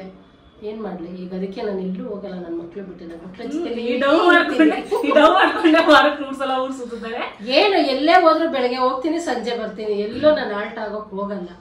ಕೇಳಿ ಅವ್ರನ್ನೇ ಬೇಕಾದ್ರೆ. ನಾನು ಎಲ್ಲೋದ್ರೂ ಬೆಳಗ್ಗೆ ಹೋದರೆ ಸಂಜೆ ಎಷ್ಟೊತ್ತಾದ್ರೂ ನಾನು ಮನೆಗೆ ಬರ್ತೀನಿ. ಸೊ ನಾನು ಆಪೋಸಿಟ್ ಸೈಡಲ್ಲಿ ನಿಂತ್ಕೊಂಡು ನಮ್ಮ ಮಮ್ಮಿ ಇವಾಗ ಮಾಡ್ತಾ ಇರೋದು ನಾನು ನೋಡ್ತಾ ಇರೋದ್ರಿಂದ ಹೇಳ್ತಾ ಇದ್ದೀನಿ. She is overcompensating it. ಅಂದರೆ ಏನು ನಾನು ಮಾಡಿಲ್ವಲ್ಲ ಅನ್ನೋದು ಬೆಳಿಗ್ಗೆ ಎದ್ದರೆ ಆಗಿಲ್ತಿದೆ ಅವ್ರಿಗೆ. ದಟ್ ಬೆಳಿಗ್ಗೆ ಎದ್ದಿದ ತಕ್ಷಣ ನಾನು ಇವ್ರಿಗೆ ಏನಾದ್ರು ಮಾಡಬೇಕು, ಇವ್ರಿಗೋಸ್ಕರ ಏನಾದ್ರು ಮಾಡಬೇಕು, ಏನೂ ಮಾಡೋಕ್ಕೆ ಬಿಡಬಾರ್ದು, ನಾನೇ ಎಲ್ಲ ಮಾಡ್ಬೇಕು, ನಾನೇ ನೋಡ್ಕೋಬೇಕು ಅನ್ನೋದು ಜಾಸ್ತಿ ಇದೆ. ಅದು ಊಟದ ವಿಷಯದಲ್ಲೇ ಆಗಿರಲಿ, ಅಥವಾ ಎಲ್ಲರೂ ಆಚೆ ಹೋಗ್ಬೇಕು ಅನ್ನೋ ವಿಷಯದಲ್ಲೇ ಆಗಿರಲಿ, ದುಡ್ಡಿನ ವಿಷಯದಲ್ಲೇ ಆಗಿರಲಿ. ಅವ್ರ ಹತ್ರನೇ 5 ಪೈಸೆ ಇರಲ್ಲ, ಆದ್ರೂ ಪೆಟ್ರೋಲ್ ಕೊಡ್ಲಾ, ಅಂಗಡಿಗೆ ಹೋಗ್ತಾ ಇದೆಯಲ್ಲ, ತಿಂಡಿ ತೊಗೊಂಡು ಬರಲ್ಲ, ತಿಂಡಿ ತಂದು ಕೊಡ್ಲಾ, ಬರೀ ಇಂಥದ್ದೇ. So she is overcompensating it. ಏನೋ ಮಾಡೋಕ್ಕಾಗಲ್ಲ. It is what it is. If she is feeling happy with it, if she is having some kind of satisfaction with it, why not? ನಾವು ಅದಕ್ಕೇನು ಕ್ವಶನ್ ಮಾಡೋಕ್ಕೆ ಹೋಗಲ್ಲ. Society ಇಂದ ನಿಮಗೆ ಏನಾದರೂ pressure ಬಂದಿದೆಯಾ? ಅವ್ರು ಏನಾದರೂ ಅನ್ನೋದಾಗಿರ್ಲಿ ಸೊಸೈಟಿಯಿಂದ, ಅಂದ್ರೆ ಜನಗಳಿಂದ? ರಿಲೇಟಿವ್ಸ್ ಬಿಟ್ಬಿಡು, ಅವ್ರು ಅನ್ನೋದೆಲ್ಲ ಅನ್ಬಿಟ್ಟವ್ರೆ, ಅವ್ರು ಇಂಥದ್ದು ಅಂದಿಲ್ಲ ಅಂತ ಅನ್ನಂಗಿಲ್ಲ, ಎಲ್ಲಾನು ಅನ್ಬಿಟ್ಟವ್ರೆ. ಬಟ್ ಸೊಸೈಟಿ ಪ್ರೆಷರ್ ಮಾಮೂಲಿ ಜನ ಅಂದ್ಮೇಲೆ ಮಾತಾಡ್ತಾರೆ, ಅದೆಲ್ಲ ನಾವು ತಲೆ ಕೆಡಿಸ್ಕೊಳಕ್ಕಾಗಲ್ಲ. ತಲೆ ಕೆಡಿಸ್ಕೊಂಡು ನಾವು ಜೀವನದಲ್ಲಿ ಮುಂದೆ ಹೋಗಕ್ಕಾಗಲ್ಲ. ಬಟ್ ನಮ್ಮ ವಿಷಯದಲ್ಲಿ ಹೆಂಗೆ ಹೇಳ್ಬೇಕು ಅಂತಂದ್ರೆ ರಿಲೇಟಿವ್ಸ್ ಗಿಂತ ಜಾಸ್ತಿ ನಮ್ಗೆ ಸೊಸೈಟಿ ನಿಂತ್ಕೊಂಡಿದೆ. ಅಕ್ಕಪಕ್ಕ ಮನೆಯವರಾಗಿರ್ಬೋದು, ನಾವಿದ್ದಂತ ಮನೆ ಓನರ್ ಆಗಿರ್ಬೋದು, ತುಂಬಾ ಸಪೋರ್ಟಿವ್ ಆಗಿದ್ರು. ಅವರೇ ನಮ್ಗೆ ಜನ್ಮ ಕೊಟ್ಟವರು ಅನ್ನೋ ತರದಲ್ಲಿ ನನ್ನ ಮಕ್ಕಳನ್ನ ತುಂಬಾ ಕೈ ಹಿಡಿದು ಕಾಪಾಡಿದ್ದಾರೆ. ಲಾಸ್ಟ್ ಟೈಮ್ ನಾನು ಫಸ್ಟ್ ನಾವು ಹೋದ್ವಲ್ಲ ಆ ಮನೆ ಬಗ್ಗೆ ಹೇಳಿದ್ವಿ. ಅದಾದ್ಮೇಲೆ ನಾವು ಮತ್ತೆ ಕಮಲಾನಗರಕ್ಕೆ ಶಿಫ್ಟ್ ಆಗಿದ್ವಿ ಒಂದು ಸ್ವಲ್ಪ ದಿನದ ಮಟ್ಟಿಗೆ. ಅಂದ್ರೆ ಬಾಡಿಗೆ ಕಮ್ಮಿ ಅಲ್ಲಿ, ಮತ್ತೆ ಲಿವಿಂಗ್ ಕಾಸ್ಟ್ ಕಮ್ಮಿ ಇರುತ್ತೆ ಅಂತ ಅನ್ಕೊಂಡು ಶಿಫ್ಟ್ ಆದ್ವಿ. ಬಟ್ ನೋಡಿದ್ರೆ ನಮ್ಗೆ ಅಲ್ಲಿಂದ ಓಡಾಡೋದು ತುಂಬಾ ಕಷ್ಟ ಆಗ್ತಾಯಿತ್ತು. ನಾನು ಅಲ್ಲಿಂದ ಕೆಲ್ಸಕ್ಕೆ ಬರ್ಬೇಕಾಗಿತ್ತು, ಮಮ್ಮಿ ಅಲ್ಲಿಂದ ಊರಿಗೆ ಬರ್ಬೇಕಾಗಿತ್ತು, ಅವ್ರೂ ಕೆಲ್ಸಕ್ಕೆ ಬರ್ಬೇಕಾಗಿತ್ತು. ಸೊ ಅದಕ್ಕೇನೆ ನಾವು ಬೇಡ ಇಲ್ಲೇ ಶಿಫ್ಟ್ ಆಗ್ಬಿಡೋಣ ಅಂತ ಡಿಸೈಡ್ ಮಾಡಿದಾಗ ನಮ್ಮ ಅಮ್ಮ ಮಲ್ಲೇಶ್ವರದಲ್ಲಿರೋರು. ನಾನು ಅವಾಗ ವಾಸನ ಐಕ್ಯರಲ್ಲಿ ಕೆಲಸ ಮಾಡ್ತಾ ಇದ್ದೆ. ನಾನು ಇಂಥ ಕೆಲಸ ಮಾಡಿಲ್ಲ ಅಂತ ಒಂದು ವಾಸನ ಐಕ್ಯರಲ್ಲಿ ರಿಸೆಪ್ಷನ್ ಇಂದ ಇದ್ದು ಒಂದು ಸ್ಪಾನಲ್ಲಿ ಮ್ಯಾನೇಜರ್ ಆಗೋರ್ಗು ಎಲ್ಲ ಕೆಲಸನೂ ಮಾಡಿದ್ದೀನಿ. ಸೊ ಅಲ್ಲಿ ಕೆಲಸ ಮಾಡ್ಬೇಕಾದ್ರೆ ನಮ್ಮಮ್ಮ ಹೇಳಿದ್ರು, ನನ್ಗೆ ಹೋಗೋಕ್ಕಾಗಲ್ಲ, ನೀನೇ ಹೋಗಿ ನೋಡು ಯಾವ್ದಾದ್ರು ಮನೆ ಇದೆ, ನಾವು ಹಳೆ ಮನೆ ಇದ್ವಲ್ಲ ಅದೇ ಕಡೆ ನೋಡು ಅಂತ ಅಂದಿದ್ರು. ಸೊ ನಾನು ಈ ಒಂದು ಮನೆ ನೋಡೋಕೆ ಹೋದೆ. ಸೆಕೆಂಡ್ ಫ್ಲೋರಲ್ಲಿ ಇತ್ತು. ನನಗೆ ನೋಡಿದ ತಕ್ಷಣ ಇಷ್ಟ ಆಯಿತು ಮನೆ. ಆಚೆ ಕಡೆ ಬೆಳಕೆಲ್ಲ ಇತ್ತು, ಎಲ್ಲನೂ ಚೆನ್ನಾಗಿತ್ತು. ನಾನು ಹೂ ಅಂತಂದೆ. ಆಮೇಲೆ ಅದಾದ್ಮೇಲೆ ನಮ್ಮ ಮಮ್ಮಿ ಬಂದು ನೋಡಿದ್ರು, ಅವ್ರಿಗೂ ಇಷ್ಟ ಆಯಿತು. ಸೊ ನಾವು ಅಡ್ವಾನ್ಸ್ ಕೊಟ್ವಿ. ಅದಾದಮೇಲೆ ಅಲ್ಲಿಂದ ನಮ್ಮ ಒಂದು ವಾಪಸ್ ಇಲ್ಲಿಗೆ ಬಂದು next stage of life start ಆಗಿದ್ದು ಅಂತ ಅನ್ಕೊಳ್ಳಿ. ಆಮೇಲೆ ನಾವು ನಿಜವಾಗ್ಲೂ ನೆಮ್ಮದಿಯಾಗಿದ್ವಿ. ಚೆನ್ನಾಗಿತ್ತು. ಚಿಕ್ಕ ಮನೆ, ಅದು ಚಿಕ್ಕದಾಗಿ ಚೊಕ್ಕವಾಗಿ ತುಂಬಾ ಚೆನ್ನಾಗಿತ್ತು ಮನೆ. ಒಂದು ರೂಮ್ ಇತ್ತು, ಹಾಲ್ ಹಿಂಗೆ. ಅಕ್ಕಪಕ್ಕನೂ ನಮ್ಗೆ ಚೆನ್ನಾಗಿ ಸಪೋರ್ಟಿವ್ ಆಗಿದ್ರು. ಇವಾಗ್ಲೂ ನೋಡಿದ್ರು ಅವ್ರು ಅಷ್ಟು ಪ್ರೀತಿಯಿಂದ ಮಾತಾಡ್ತಾರೆ, ಹಿಂಗೆಲ್ಲ ಮುತ್ತಿರ್ತಾರೆ, ಅಷ್ಟು ಚೆನ್ನಾಗಿ ನೋಡ್ಕೋತಾರೆ. ಆಯ್ತಾ, ನಮ್ಮ ಮನೆ ಎದುರುಗಡೆನೆ ಒಂದು ಆಂಟಿ ಇದ್ರು, Kanika aunty, Kannagi aunty, Kannagi aunty. So Kannagi aunty ಇದ್ರಲ್ಲ, ಅವರು ತಮಿಳವರು. ಅಂಡ್ ಆಂಟಿ ಸಖತ್ತಾಗಿ ಅಡುಗೆ ಮಾಡೋರು. ಏನಾದ್ರು ಒಂದ್ ಸಾರು, ಒಂದ್ ರಸಂ ಕೊಟ್ರೆ ಆ ಜೊತೆ ಅನ್ನ ತಿಂದ್ರೆ ಒಳ್ಳೆ ಅಮೃತ ತರ ಇರ್ತಾ ಇತ್ತು. ಅಷ್ಟು ಚೆನ್ನಾಗಿ ಅಡುಗೆ ಮಾಡೋರು ಅವರು. ತಿಂಗ್ಳಿಗೊಂದ್ಸಲ ತಿಂಗ್ಳಿಗೊಂದೇನೋ ಹಬ್ಬ ಬರ್ತಿರ್ತಾರೆ ದೊಡ್ಡವ್ರಿಗೆ, ಅಮಾವಾಸ್ಯೆಗೆ. ಸೊ ಅದರಲ್ಲಿ ಒಂದಷ್ಟು ತರ ಪಲ್ಯ, ಆಮೇಲೆ ಸೀಗಡಿ ಚಟ್ನಿ, ಮತ್ತೆ ರಸಮು, ಸಾಂಬಾರು, ಅಲ್ಟಿಮೇಟ್ ಅಡುಗೆ ಮಾಡೋರು. ಆ ಆಂಟಿ ಬಾಯಲ್ಲಿ ನೀರು ಬರುತ್ತೆ ಆ ಆಂಟಿ ಮಾಡೋ ಅಡುಗೆ ನೆನ್ಸ್ಕೊಂಡ್ರೆ. ಮಾಡಿದಾಗೆಲ್ಲ ಯೂಶಲಿ ಅವರು ಒಬ್ಬೊಬ್ರಿಗೆ ಕೊಡೋಣ ಅಂತ ಕೊಡ್ತಾರಲ್ವಾ, ಆ ಆಂಟಿ ನಮ್ಗೆ ಎಲ್ಲರಿಗೂ ಸೇರಿ ಕೊಟ್ಬಿಡೋರು. ಪಲ್ಯ ಆಗಿರ್ಲಿ, ಸಾಂಬಾರ್ ಆಗಿರ್ಲಿ ಎಲ್ಲ ಕೊಡೋರು. ಆ ಆಂಟಿ ಊಟ ಕೊಟ್ಟಾಗೆಲ್ಲ ನಮ್ಗೆ ಖುಷಿ, ಒಪ್ಪ ಸದ್ಯ ಅನ್ನ ಒಂದು ಮಾಡಿದ್ರೆ ಆಯ್ತು, ಅಡುಗೆ ಬಗ್ಗೆ ಟೆನ್ಷನ್ ತಗೊಳಂಗಿಲ್ಲ ಅಂತ. ಅಷ್ಟರಲ್ಲಿ ನಮ್ಮ ಮಮ್ಮಿ ಕಂಪ್ಲೀಟ್ ಆಗಿ ಅಡುಗೆ ಮನೆಯಿಂದ ಡಿಟ್ಯಾಚ್ ಆಗ್ಬಿಟ್ಟಿದ್ರು. ನಾನು ಸ್ಟಾರ್ಟ್ ಮಾಡ್ಕೊಂಡ್ಬಿಟ್ಟಿದ್ದೆ ಅಡುಗೆ ಮಾಡೋಕ್ಕೆ. ರಾತ್ರಿ ಅನ್ನ ಸಾರು, ಮುದ್ದೆ ನಾನೇ ಮಾಡ್ತಿದ್ದೆ. ಏನ್ ಸಾರು ಮಾಡ್ಬೇಕು ಅಂತ ಕೇಳ್ಕೊಂಡು. ಇವಾಗೆಲ್ಲ ನನ್ಗೆ ಎಷ್ಟೊಂದು ಸಾರು ಮರ್ತೋಗ್ಬಿಟ್ಟಿದೆ, ನಾನು ಮಾಡ್ದೆ ಇಲ್ಲ. ಈಗೆಲ್ಲ ಮೇಡಮ್ ಅಡುಗೆ ಮನೆ ಕಾಲೇ ಇಲ್ಲ. ಯಾಕಮ್ಮ ಎಷ್ಟೊಂದ್ಸಲ ಎಷ್ಟೆಲ್ಲ ಮಾಡ್ಬಿಟ್ಟಿದ್ಯಮ್ಮ? ನಾನು ಇಲ್ಲ ಅಂದಾಗ ಮಾಡ್ತಾಳೆ, ಅದನ್ನ ನಾನು ಮನೇಲಿ ಇದ್ದಾಗ ಮಾಡಲ್ಲ. ನಾನು ಇಲ್ಲಾಂದ್ರೆ ಹೊರಗಡೆ ಹೋಗಿದ್ದಾಗ ಮಾಡೋದು. ಸೊ ಆಂಟಿ ಅನ್ನ ಪಲ್ಯ ಸಾಂಬಾರ್ ಎಲ್ಲ ಕೊಟ್ಬಿಟ್ರೆ ನಂಗೆ ಫುಲ್ ಖುಷಿ ಆಗ್ಬಿಡೋದು ಮನ್ಸಿಂದ. ಅಪ್ಪ ಏನು ಅಡುಗೆ ಮಾಡೋದಿಲ್ಲ ಬಿಡಪ್ಪ ಇವತ್ತು, ಬರೀ ಅನ್ನ ಒಂದು ಮಾಡಿಟ್ರೆ ಸಾಕು ಅಂತ ಅನ್ಕೊಂಡು ಅನ್ನ ಒಂದು ಮಾಡ್ತಾ ಇದ್ದೆ. ಸೊ ಹಂಗೆ ಆ ಆಂಟಿ ಇವಾಗ್ಲೂ ಹೋದ್ರು ಅಷ್ಟೇ, ಊಟ ಮಾಡು ಅಂತ ಹೇಳ್ತಾರೆ. ನಾವೇ ಶಾರ್ಟ್ ಟೈಮ್ಗೆ ಹೋಗ್ತೀವಿ, 2 ನಿಮಿಷ ಹೋಗಂಗೆ ಮಾತಾಡ್ಸ್ಕೊಂಡ್ ಬಂದ್ಬಿಡೋಣ ಅಂತ ಹೋಗ್ತೀವಿ ಅಷ್ಟೇ. ಅದರಿಂದ ಊಟ ಮಾಡೋಕೆ ಚಾನ್ಸ್ ಸಿಕ್ಕಲ್ಲ. ಊಟ ಮಾಡಿದ ಪಾಪ ಫೋರ್ಸ್ ಮಾಡ್ತಾರೆ, ಜಾಸ್ತಿ ಹೋಗ್ತಿರಲ್ಲ. ಟೀ ಕಾಫಿ ಕುಡ್ಕೊಂಡು ಮಾತಾಡ್ತಾರೆ. ಅಂಕಲ್ ಇವಾಗ ಅವರು ಒಂದು ಫ್ಲೋರ್ ಮೇಲ್ಗಡೆ ಶಿಫ್ಟ್ ಆಗ್ಬಿಟ್ಟಿದ್ದಾರೆ, ವಿಚ್ ಇಸ್ 3rd ಫ್ಲೋರ್. ನಾವು ಮೊನ್ನೆ ಏನೋ ಅಲ್ಲೇ ಕೆಲಸ ಇತ್ತು ಅಂತ ಹೋಗಿದ್ವಿ, ಹಂಗೆ ಮಾತಾಡ್ಸ್ಕೊಂಡು ಹೋಗೋಣ ಅಂತ ಹೋಗಿದ್ವಿ. ಅಂಕಲು ಕಣ್ಣಗಿ ಆಂಟಿ ಅವರ ಹಸ್ಬೆಂಡು ಮಲ್ಕೊಂಡಿದ್ರು. ಅವರು ಎದ್ದೋಗ್ಬಿಟ್ಟು ಕೂಲ್ ಡ್ರಿಂಕ್ಸ್ ತಗೊಂಡ್ ಬಂದು ಕೊಟ್ಟವ್ರೆ ನಮ್ಗೆ. ಅಷ್ಟು ಪ್ರೀತಿ ಅವ್ರಿಗೆ ನಾವಂದ್ರೆ. ಯಾವ ರಿಲೇಟಿವ್ಸ್ ಇಂದನೂ ಆ ಪ್ರೀತಿ ಸಿಕ್ಕಿಲ್ಲ ನಮಗೆ. ಒಂದು ಲಾಸ್ಟ್ ಕ್ವಶನ್ ಅಮ್ಮ, ಇವ್ರು ಯಾರು, ಅವ್ರ ಹೆಸರೇನೋ ವಿಚಿತ್ರವಾಗಿದೆ. ಬಟ್ ಒಂದು ಬೆಸ್ಟ್ ಅಡ್ವೈಸ್ ನಿಂಗೆ ಏನು ಸಿಕ್ಕಿದ್ದು ಆಸ್ ಅ ಸಿಂಗಲ್ ಮದರ್? ಏನು ಸಿಕ್ಕಿಲ್ಲ, ಏನಷ್ಟು ಅಷ್ಟೇ, ಏನು ಸಿಕ್ಕಿಲ್ಲ. ಏನು ಅಡ್ವೈಸ್, ಏನ್ ಸಿಗುತ್ತೆ? ಏನೋ ಅಡ್ವೈಸ್ ಸಿಕ್ಕಿರೋ ತರ ನಮ್ಮಮ್ಮ ಯೋಚನೆ ಮಾಡಿದ್ರೆ ಏನ್ ಸಿಕ್ಕಿತ್ತು, ಯಾರು ಏನ್ ಹೇಳಿದ್ರು, ಏನ್ ಮಾಡಿದ್ರು, ಏನೂ ಇಲ್ಲ. ನಾನು ಸಿಂಗಲ್ ಅಷ್ಟೇ. ನನಗೆ ನನ್ನ ಮಕ್ಳು ನಾನು ಅಷ್ಟೇ. ನಮ್ಮ ಜೀವನ ಸಿಕ್ಕಿಲ್ಲ. ಬೆಸ್ಟು ಇಲ್ಲ, ವೆಸ್ಟು ಇಲ್ಲ, ಲಾಸ್ಟು ಇಲ್ಲ. ಏನು ಅಡ್ವೈಸ್ ಸಿಕ್ಕಿಲ್ಲ ನಮ್ಗೆ ಯಾರಿಂದ, ಏನೂ ಇಲ್ಲ. ನಾವೇ ಅದೇ ಹೇಳಿದ್ವಲ್ಲ, ನಾವೇ ಕಷ್ಟಪಟ್ಟು, ನಾವೇ ದುಡಿದು, ನಾವೇ ಇಲ್ಲಿವರೆಗೂ ಬಂದು ದೇವ್ರು ನಮ್ಗೆ ಇವಾಗ ಏನು ನಮಗೆ 3 ಹೊತ್ತು ಊಟಕ್ಕೆ, ಹೊಟ್ಟೆಗೆ, ಬಟ್ಟೆಗೆ ಏನು ಕಮ್ಮಿ ಇಲ್ಲ. ಹೆಂಗೋ ದಾರಿ ತೋರಿಸಿದಾನೆ. ಅವ್ರನ್ನ ಬಿಟ್ರೆ ನಮಗೆ ಇನ್ಯಾರು ಇಲ್ಲ. ನಾವೇನೇ ಮಾಡ್ಬೇಕಂದ್ರೂ ಪರಮಾತ್ಮ ಅನ್ನೋದು ಒಂದನ್ನೇ ನಾನು ಕೇಳೋದು. ಅಷ್ಟೇ. ನನ್ನ ನಿಮ್ಗೆ ಯಾವತ್ತೂ ಅನ್ಸಿಲ್ವಾ ದೇವ್ರಿಗೆ ಮಾಡ್ಬಿಟ್ನಲ್ಲ, ದೇವ್ರ ಮೇಲೆ ಕೋಪ ಬರ್ತಾ ಇರ್ಲಿಲ್ಲ? ದೇವ್ರ ಯಾಕೆ ಬರ್ತಾ ಇತ್ತು, ಅವಾಗ ಕಷ್ಟಪಡೋವಾಗೆಲ್ಲ ಬರ್ತಿತ್ತು, ಬೈಕೋತಿದ್ವಿ, ಅಳ್ತಿದ್ದೆ, ಬೈಕೋತಿದ್ದೆ. ದೇವಸ್ಥಾನಗಳಿಗೆ ಹೋಗ್ಬಾರ್ದು, ದೇವ್ರಿಗೆ ಕೈ ಮುಗಿಬಾರ್ದು ಅಂತಿದ್ದೆ. ಆದ್ರೂ ಅದ್ರಲ್ಲೂ ದೇವ್ರು ಏನೋ ಒಂದು ಕಾರಣ ಇರುತ್ತಲ್ವಾ, ಅವ್ನು ನಮ್ಗೆ ಕೊಟ್ಟು ನೋಡ್ತಾನೆ, ಕಿತ್ಕೊಂಡು ನೋಡ್ತಾನೆ. ಆಮೇಲೆ ನಮ್ಗೆ ಸ್ವಲ್ಪ ಅನ್ನಿಸ್ತು, ಏನೋ ಗೊತ್ತಿಲ್ಲ, ನಾವ್ ಯಾವ ಜನ್ಮದಲ್ಲಿ ಏನ್ ಪಾಪ ಮಾಡಿದ್ನೋ ಅದನ್ನ ಈ ಜನ್ಮದಲ್ಲಿ ಅನುಭವಿಸ್ತಾ ಇದೀನಿ. ನಾನೇನ್ ಹೇಳ್ತೀನಿ, ಹೇಳ್ತೀನಿ ಆಯ್ತಾ, ನಾವ್ ಯಾವಾಗ್ಲೂ ನಮ್ಮ ಮಮ್ಮಿ ಯಾಕೆ ಹಿಂಗಾಯ್ತು, ಯಾಕೆ ಹಿಂಗ್ ನಮ್ ಲೈಫ್ ಯಾಕೆ ಹಿಂಗಾಯ್ತು ಹಂಗೆ ಹಿಂಗೆ ಅಂತಾರಲ್ಲ, ನಾನು ಅವಾಗ ಒಂದು ಎಕ್ಸಾಂಪಲ್ ಕೊಡ್ತೀನಿ ನಮ್ಮ ಮಮ್ಮಿಗೆ ಏನ್ ಮಾಡಿರ್ಬೋದು ಹಳೆ ಜನ್ಮದಲ್ಲಿ. ಹೇಳಿ ನೀನೇ ಹೇಳು. ನಾನು ಯಾವ್ದೋ ಜನ್ಮದಲ್ಲಿ ನನ್ ಗಂಡನ್ಗೆ ವಿಷ ಹಾಕಿ ಸಾಯಿಸಿದೀನಂತೆ, ಅದಕ್ಕೆ ಈ ಜನ್ಮದಲ್ಲಿ ನನಗೆ ಗಂಡನ ಜೊತೆಲಿ ಬಹಳ ಯೋಗ್ಯತೆ ಇಲ್ವಂತೆ. ಯೋಗ್ಯತೆ ಅಂತ ಹೇಳಿಲ್ಲ, ಅದಕ್ಕೆ ಈ ಜನ್ಮದಲ್ಲಿ ದೇವ್ರ ಶಿಕ್ಷೆ ಕೊಟ್ಟಿದ್ದಾರೆ. ನನ್ಗೆ ನಾನೇನ್ ಹೇಳ್ತೀನಿ ಗೊತ್ತಾ, ನಾನೇನ್ ಹೇಳ್ಕೊತೀನಿ ಅಂತಂದ್ರೆ, ನಾನು ಯಾವ್ದೋ ಜನ್ಮದಲ್ಲಿ ಮನೆ ಬಿಟ್ಟು ಓಡೋಗ್ಬಿಟ್ಟಿರ್ತೀನಿ. ಅವಾಗಿನ ಕಾಲದಲ್ಲೆಲ್ಲ ಹೆಂಗಿರ್ತಾ ಇತ್ತಲ್ವಾ, ಮಾನ ಮರ್ಯಾದೆ ಮುಖ್ಯ ನಮ್ಗೆ ಅಂತ ನಮ್ಮ ಅಪ್ಪ ಮೋಸ್ಟ್ಲಿ ಸೂಸೈಡ್ ಮಾಡ್ಕೊಂಡ್ಬಿಟ್ಟಿರ್ತಾರೆ. ಅದಕ್ಕೆ ದೇವ್ರು, ಮಗಳೇ ಈ ಜನ್ಮದಲ್ಲಿ ನಿಂಗೆ ಅಪ್ಪ ಕೊಡಲ್ಲ, ನಾನು ಅಪ್ಪನ ಜೊತೆ ಬಾಳೋಕ್ಕಾಗಲ್ಲ ನೀನು ಅಂತ ದೇವ್ರು ಅಲ್ಟಿಮೇಟಮ್ ತರ ಈ ಒಂದು ಶಿಕ್ಷೆ ಕೊಟ್ಟಿರ್ತಾನೆ ಅಂತ ನನ್ಗೆ ಹೇಳ್ಕೊತೀನಿ. ನಮ್ಮ ಮಮ್ಮಿಗೆ ನಾನು ಅದೇ ಹೇಳ್ತೀನಿ, ನೀವು ವಿಷಾಗಿ ಸಾಯಿಸ್ಬಿಟ್ಟಿರ್ತೀನಿ ನಿಮ್ಗೆ ಹಳೆ ಜನ್ಮದಲ್ಲಿ ಅದಕ್ಕೆ ಈ ಜನ್ಮದಲ್ಲಿ ಹಿಂಗೆ ಹೊಂಟಿತ್ತಲ್ಲ, ಹಿಂಗೆ ಇದೆಯಾ ಅಂತ ನಾನು ಹೇಳ್ತಾ ಇರ್ತೀನಿ ನಮ್ಮ ಮಮ್ಮಿಗೆ ಅದನ್ನೇ. ಸೊ ಎಷ್ಟೊಂದು ವಿಷಯಗಳು ತಗೊಂಡು ನಮ್ಮ ಅಮ್ಮನೂ ಬರ್ತಾರೆ ನನ್ನ ಹತ್ರ, ಇದ್ಯಾಕೆ ಹಿಂಗೆ, ಇದ್ಯಾಕೆ ನಮ್ಗೆ ಹಿಂಗೆ ಅಂತ. ನಾನು ಅವಾಗ ಕೆಲವ್ರನ್ನ ನೋಡಿ ನಾವಾಗ ಪರವಾಗಿಲ್ಲ, ನಮ್ ಜೀವನನೇ ಎಷ್ಟೋ ಪರವಾಗಿಲ್ಲ ಅಂತ ಅನ್ಸುತ್ತೆ.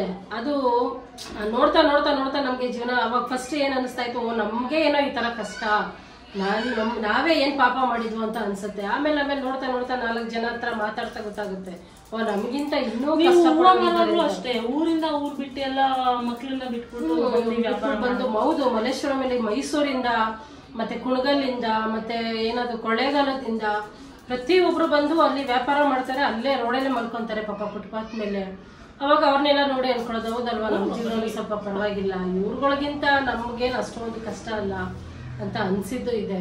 ಆಮೇಲೆ ದೇವ್ರಿಗೇನೆ ಅವನ್ಗೆ ಬೈತಾ ಇದೆ. ಆಮೇಲೆ ಅವರೇ ನಮ್ಮನ್ನ ಕೈ ಹಿಡಿದಿಲ್ಲ, ಇವ್ರಿಗೂ ನಡೆಸ್ಕೊಂಬಂದ್ರು. ಇವತ್ತಿಗೂ ನಾನು ಯಾವ ದೇವ್ರನ್ನೂ ಬಿಡಲ್ಲ, ಎಲ್ಲಾ ದೇವ್ರನ್ನೂ ಮಾಡ್ತೀನಿ, ಎಲ್ಲ ನಮ್ಮಮ್ಮ ಮಾಡೋ ದೇವ್ರಿಗೆ ಕಲಿಯುಗದಲ್ಲಿ ಒಂದಿನ ದೇವ್ರ ಪ್ರತ್ಯಕ್ಷ ಆಗಿ ಚೆನ್ನಾಗಿ ಮಾಡೋ ಅಮ್ಮ ತಾಯಿ ಬಿಟ್ಬಿಡು, ನನ್ ಕಾಲ್ ಇಟ್ಕೋತೀನಿ, ನನ್ನ ಬಿಟ್ಬಿಡು ಅಂತಂದ್ರೆ ನಾನಂತೂ ಆಶ್ಚರ್ಯ ಪಡೋಳಂತೂ ಅಲ್ಲ. ನಾನ್ ಹೀಗೂ ಉಲ್ಟೆ ಅಂತ ಹೇಳಲ್ಲ, ನೋಡ್ದಾ ಕೊನೆಗೂ ಮಾಡ್ಬಿಟ್ಟೆ ಅಂತಾನೆ ಹೇಳೋದು ನಾನು. ಇನ್ನೇನಿದೆ, ದೇವ್ರ ಕೈ ಬಿಟ್ರೆ ನಮ್ಗೆ ಇನ್ನೇನಿದೆ, ಅವನೇ ತಾನೇ ನಮ್ಗೆಲ್ಲೋ ಒಂದ್ ಕಡೆ ದಾರಿ ತೋರಿಸ್ಕೊಂಡ್ ಬರ್ತಾನೆ. ಈಗ ನಂದು ಮುಗೀತು, ಏನಿದ್ರು ನನ್ ಮುಗೀತು 40 ವರ್ಷಕ್ಕೆ ಒಟ್ನಲ್ಲಿ 40s ಅಲ್ಲ ಅವ್ರು ಅಷ್ಟೇ. ಏನ್ ಜೀವನ ಆಲ್ರೆಡಿ ಎಲ್ಲ ಮುಗ್ದೋಗಿರೋ ತರ ಆಡ್ತಾರೆ. ಇನ್ನೇನಿದೆ, ಅದೇ ಹೇಳಲ್ವಾ, ಮಕ್ಳು ಮದ್ವೆ ಮಾಡ್ಬೇಕು, ಮೊಮ್ಮಕ್ಳು ನೋಡ್ಬೇಕು, ಅಳಿಯನ್ ನೋಡ್ಬೇಕು, ಸೊಸೆ ನೋಡ್ಬೇಕು, ಎಲ್ಲ ಕಟ್ಕೊಂಡು ಮಕ್ಕದ ಮೇಲೆ ಹೊಡಿತೀನಿ. ಮತ್ತೆ ಇನ್ನೇನ್ ಕುಂಡಿಸ್ತೇನೆ ನಾನು ಮಾತಾಡು ಅಂತ. ಅದು ಮಾಡಿದ್ರೆ ಅದೇ ನನ್ನ ಜೀವನ ಸಾರ್ಥಕ. ಪರವಾಗಿಲ್ಲಪ್ಪ, ನಾನು ಇಷ್ಟೆಲ್ಲ ಕಷ್ಟಪಟ್ಟು ಮುಂದಕ್ಕೆ ಬಂದಿದ್ದಕ್ಕೂ ನನ್ನ ಜನ್ಮ ಸಾರ್ಥಕ ಆಯ್ತು, ನನ್ನ ಮಕ್ಕಳು ಚೆನ್ನಾಗಿದ್ದಾರೆ ಇವಾಗ ಅಂತ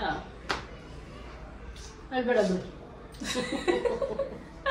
ಸೊ ಅದೇ ನಮ್ಗೆ ಎಂತ ಬೆಸ್ಟ್ ಅಡ್ವೈಸು, ಓಕೆ ಅಡ್ವೈಸು, ಏನೇ ಒಂದು ಸ್ಮಾಲ್ ಅಡ್ವೈಸ್ ಕೊಡೋಕ್ಕೂ ಯಾರು ಇರಲಿಲ್ಲ. ನಾವೇ ದಿನ ಅದೇ ಕೆಲಸ ಮಾಡ್ತಾ ಇದ್ವಿ, ಏನೋ ಒಂದು ತಪ್ಪು ಮಾಡ್ತಾ ಇದ್ವಿ, ನಾವೇ ಸರಿ ಮಾಡ್ಕೊಳ್ತಾ ಇದ್ವಿ ಅಷ್ಟೇ. ನೋಬಡಿ ವಾಸ್ ದ ಅಡ್ವೈಸ್ ಬಿಡಿ. ಅಟ್ಲೀಸ್ಟ್ ತಿಂದ್ರ ಉಂಡ್ರ ಅಂತ ಕೇಳೋಕ್ಕೂ ಯಾರು ಬಂದಿಲ್ಲ ಅಡ್ವೈಸ್ ಕೊಡೋದು ದೂರದ ಮಾತು. ಐ ಸ್ಟಿಲ್ ರಿಮೆಂಬರ್ ಈ ಮಕ್ಕಳು ಏನ್ ಮಾಡ್ತಿದ್ದಾರೆ, ಹೆಂಗ್ ಓದಿಸ್ತಿದ್ಯಾ, ಅವ್ರಿಗೊಂದು ಬುಕ್ ಬೇಕಾ, ಒಂದ್ ಪೆನ್ಸಿಲ್ ಬೇಕಾ, ಅಥವಾ ಒಂದ್ ಜೊತೆ ಬಟ್ಟೆ ಬೇಕಾ ಅಂತ ಕೂಡ ನಮ್ಮನ್ನ ಕೇಳಕ್ ಇರ್ತಿರ್ಲಿಲ್ಲ. ಪಾಪ ನನ್ನ ಮಕ್ಳಿಗೆ ವರ್ಷ ಆದ್ರೂ ಕೂಡ ನನ್ನ ಜೊತೆ ಬಟ್ಟೆ ಕೊಡ್ಸಕ್ ಆಗ್ತಿರ್ಲಿಲ್ಲ, ಅಂತ ಪರಿಸ್ಥಿತಿಲೆಲ್ಲ ಇದ್ದೆ. ಇವಾಗ ಆ ದೇವ್ರು ಏನೋ ಅವ್ರು ಏನ್ ಇಷ್ಟಪಟ್ಟರು ತಗೊಳ್ಳೋ ಅಂತ ಶಕ್ತಿ ಕೊಟ್ಟಿದ್ದಾನೆ. ಮುಂದಕ್ಕೆ ಇನ್ನೂ ಚೆನ್ನಾಗಿ ಶಕ್ತಿ ಕೊಟ್ಟು ನನ್ನ ಮಕ್ಳು ಇನ್ನೂ ಚೆನ್ನಾಗಿಟ್ಟಿರ್ಲಿ ಅಂತ ದೇವ್ರ ಹತ್ರ ಕೇಳ್ಕೊಂತೀವಿ ಅಷ್ಟೇ. ಸೊ ಹಂಗೆ ಐ ಸ್ಟಿಲ್ ರಿಮೆಂಬರ್ ಈ ಇನ್ಸಿಡೆಂಟ್ ಆದಾಗ ನಾನು 9th ಸ್ಟ್ಯಾಂಡರ್ಡ್ ಇದ್ನಲ್ವಾ, ಫಾರ್ ದ ಫಸ್ಟ್ ಟೈಮ್ ಅವ್ರು ಬಿಟ್ಟೋದಾಗ ನಾವು ನಾವೆಲ್ಲ ಇರ್ಬೇಕಾದ್ರೆ ನಮ್ಮ ರಿಲೇಟಿವ್ಸ್ ಸುತ್ತಮುತ್ತಾನೆ ಇದ್ದಾರೆ. It was not like everybody ಎಲ್ಲರೂ ದೂರ ಇದ್ದಾರೆ ಅಂತ. 500 ಮೀಟ್ರಲ್ಲಿ 3-4 ಜನ ಮನೆ ಅಂತೂ ಇತ್ತು. 3-4 ಜನ ಮನೆ ಇದೆ. 1 ದಿನ 2 ದಿನ 3 ದಿನ 1 ವಾರ 1 ತಿಂಗಳು ಏನ್ ಮಾಡ್ತಾ ಇದ್ದೀರಾ, ತಿನ್ನಕ್ಕೆ ಏನ್ ಮಾಡ್ತಾ ಇದ್ದೀರಾ, ಸ್ಕೂಲ್ಗೆ ಹೆಂಗೆ ಕಳಿಸ್ತಾ ಇದ್ದೀರಾ ಮಕ್ಕಳನ್ನ. ಇಮ್ಯಾಜಿನ್ ನಾವು ಹೋಗ್ತಾ ಇದ್ದಂಥ ಸ್ಕೂಲ್ಗೆ 35,000 40,000 ಆ ಥರ ಡೊನೇಷನ್ ಇತ್ತು. ಇನ್ನೇನು ಸ್ಕೂಲ್ ಆಗೋಗ್ತಾ ಇದೆ, ನೆಕ್ಸ್ಟ್ ಏನು ಮಾಡ್ತೀಯಾ, ಮಕ್ಳನ್ನ ಎಲ್ಲಿ ಕಳಿಸ್ತೀಯಾ, ಆ ಥರ ಅಂತೂ ಕೇಳೋಕ್ಕೆ ಯಾರೂ ಬರಲಿಲ್ಲ. ಯಾರಂದ್ರೆ ಯಾರು ಅಡ್ವೈಸ್ ದೂರದ ಮಾತು ನೀವು ಕೇಳ್ತಾ ಇರೋದು, ಅಡ್ವೈಸ್ ಯಾರಾದ್ರೂ ಮಾಡಿದ್ರ ಅಂತ.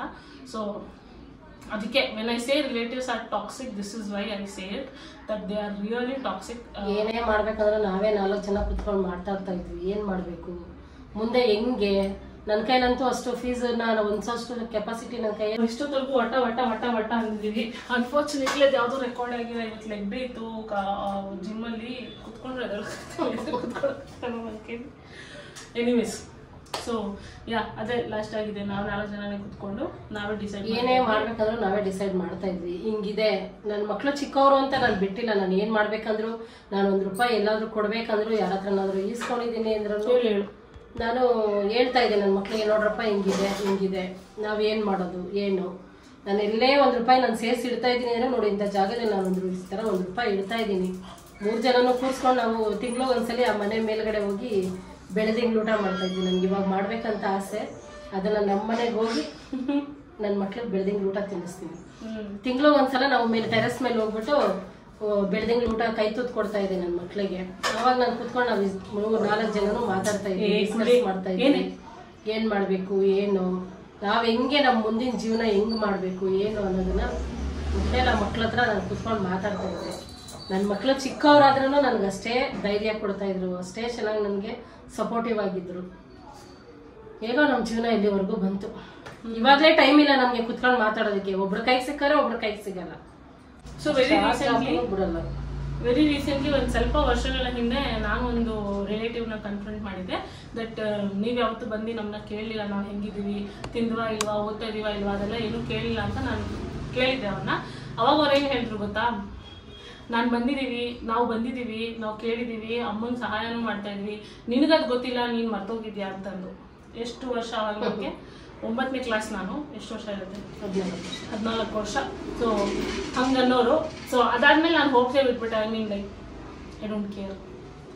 ನೀವು ಹೇಳಿ, ನೀವು ಕನ್ಫ್ರಂಟ್ ಮಾಡಿದ್ದು. ನಮಗೂ ಅದೇನೆ, ನಾವು ಅದನ್ನ ಕೇಳಿದಾಗ ನಮಗೂ ಅದನ್ನೇ ಹೇಳಿದ್ರು, ಇಲ್ಲ ಬರ್ಬೇಕಾಗಿತ್ತು, ನೀನೇ ಕೇಳ್ಬೇಕಾಗಿತ್ತು, ನಮ್ಗೇನ್ ಗೊತ್ತಿರುತ್ತೆ ನೀವೇನ್ ಮಾಡ್ತಾ ಇದ್ದೀರಾ ಏನು ಅಂತ. ನೀವು ಬಂದು ಹೇಳಿದ್ರೆ ನಾವು ಏನೋ ನಮ್ಮ ಕೈಲಾಗಿದ್ದನ್ನ ನಾವು ಕೊಡ್ತಾ ಇದ್ವಿ. ದೇವ್ರು ನನ್ಗಿದೋವರೆಗೂ ನನ್ನ ಕಷ್ಟ, ನನ್ನ ಮಕ್ಳಿಗೆ ಅನ್ನ ಹಾಕೋ ಶಕ್ತಿ ನನ್ಗಿಲ್ಲ, ಕೊಡಿ ನನಗೆ ಅಂತ ಕೇಳೋ ತರ ದೇವ್ರು ನನ್ನನ್ನ ಇಟ್ಟಿಲ್ಲ. ಇವಾಗ್ಲೂ ಬೇಕಂದ್ರೆ ನಾನು ದುಡ್ಡಿಲ್ಲ, ಏನೋ ಒಂದಿಲ್ಲ ನನ್ನ ಹತ್ರ ಅಂತಂದ್ರೆ ರೋಡಲ್ಲಿ ಯಾರಾದ್ರೂ ನಡ್ಕೊಂಡು ಹೋಗ್ತಾ ಇರ್ತಾರಲ್ಲ ಅವ್ರ ಹತ್ರ ಹೋಗ್ಬಿಟ್ಟು ಕೊಡಿ ಅಂತ ಬೇಕಾದ್ರೆ ನಾನು ಕೇಳ್ತೀನಿ. ರಿಲೇಟಿವ್ಸ್ ಹತ್ರ ನಾನು 1 ದಿನ ಹೋಗಿ ನಂಗೆ ಇಂಥದ್ದು ಬೇಕು ಅಂತದ್ದು ಬೇಕು, ಅದು ಕೊಡಿ ಇದು ಕೊಡಿ ನಾನು ಯಾವತ್ತೂ ಕೇಳಲ್ಲ. ನಾನು ಸತ್ರು ಕೇಳಲ್ಲ. ಬೇಡಕ್ಕೂ ಬೇಡ ಸಿಚುವೇಶನ್ ಬಂದ್ಬಿಟ್ರೆ ದೇವ್ರ ಬೇಕಾದ್ರೆ ಅಲ್ಲೇ ನಮ್ಮನ್ನ ನಿಲ್ಸಿ ಕರ್ಕೊಂಡ್ ಬಿಡ್ಲಿ. ಅದು ಅವ್ರ ಹತ್ರ ಹೋಗಿ ಕೇಳುವಂಥದ್ದು ಹೇಳುವಂಥದ್ದು ಸಿಚುವೇಶನ್ ನಮಗೆ ಕೊಡೋದೇ ಬೇಡ. ದೇವ್ರು ಇಷ್ಟೆಲ್ಲ ನಮ್ಮಮ್ಮ ಪೂಜೆ ಮಾಡ್ತವ್ರೆ, ಇದೊಂದು ವಿಷಯ ನಮ್ಮಿಂದ ದೂರ ಇಟ್ಬಿಡು, ಅವ್ರನ್ನ ದೂರ ನಮ್ಮನ್ನ ದೂರ ಇಟ್ಬಿಡು, ಅಷ್ಟೇ ಸಾಕು. ಅಷ್ಟೇ guys, thank you so much. ಈ ಒಂದು ಪ್ರೀವಿಯಸ್ ವ್ಲಾಗ್ಗೆ ನೀವು ಎಷ್ಟು ಪ್ರೀತಿ ಕೊಟ್ಟು ಇಷ್ಟೆಲ್ಲ ಕ್ವಶನ್ಸ್ ಕೇಳಿದ್ದೀರಾ. ಆ್ಯಂಡ್ ಎಲ್ಲ ಕ್ವಶನ್ಸ್ನು ನಾನು ನಮ್ಮ ಮಮ್ಮಿನ ಕೇಳಿದ್ದೀನಿ, ಅವರಿಂದ ಏನೇನು ಆನ್ಸರ್ ಬರಬೇಕಾಗಿತ್ತು ಅದೆಲ್ಲ ಬಂದಿದೆ ಅಂತ ಅಂದ್ಕೊಳ್ತೀನಿ. ಇನ್ನೇನಾದರೂ ಕ್ವಶನ್ಸ್ ಇದ್ದರೆ ಕೇಳಿದ ಒಂಥರ ಚೆನ್ನಾಗಿದೆ ಅಲ್ಲ, ಕೂತ್ಕೊಂಡು ಮಾತಾಡೋದು ಚೆನ್ನಾಗಿತ್ತು. ನಾನು ಮಮ್ಮಿಗೆ ಏನು ಹೇಳಿಲ್ಲ, ಅದೇ ಇವಾಗ ಹೇಳ್ತಾ ಇದ್ರು ರೆಕಾರ್ಡ್ ಆಗ್ತಾಯಿದೆ ಅಂತ ನೋಡ್ಕೊಂಬರಕ್ಕೆ ಹೋದಾಗ ನೀವು ಈ ಕ್ವಶನ್ ಎಲ್ಲ ಫಸ್ಟೇ ಹೇಳ್ಬೇಕು ತಾನೆ, ನಾನು ಪ್ರಿಪೇರ್ ಆಗ್ತೇನೆ. That's the point. ನೀವು ಪ್ರಿಪೇರ್ ಆಗಬಾರ್ದು, ಪ್ರಿಪೇರ್ ಆಗದೆ ನೀವು ಆಲ್ಮೋಸ್ಟ್ 3% ಸ್ವಲ್ಪ ಮರ್ತೋಗ್ಬಿಡುತ್ತೆ.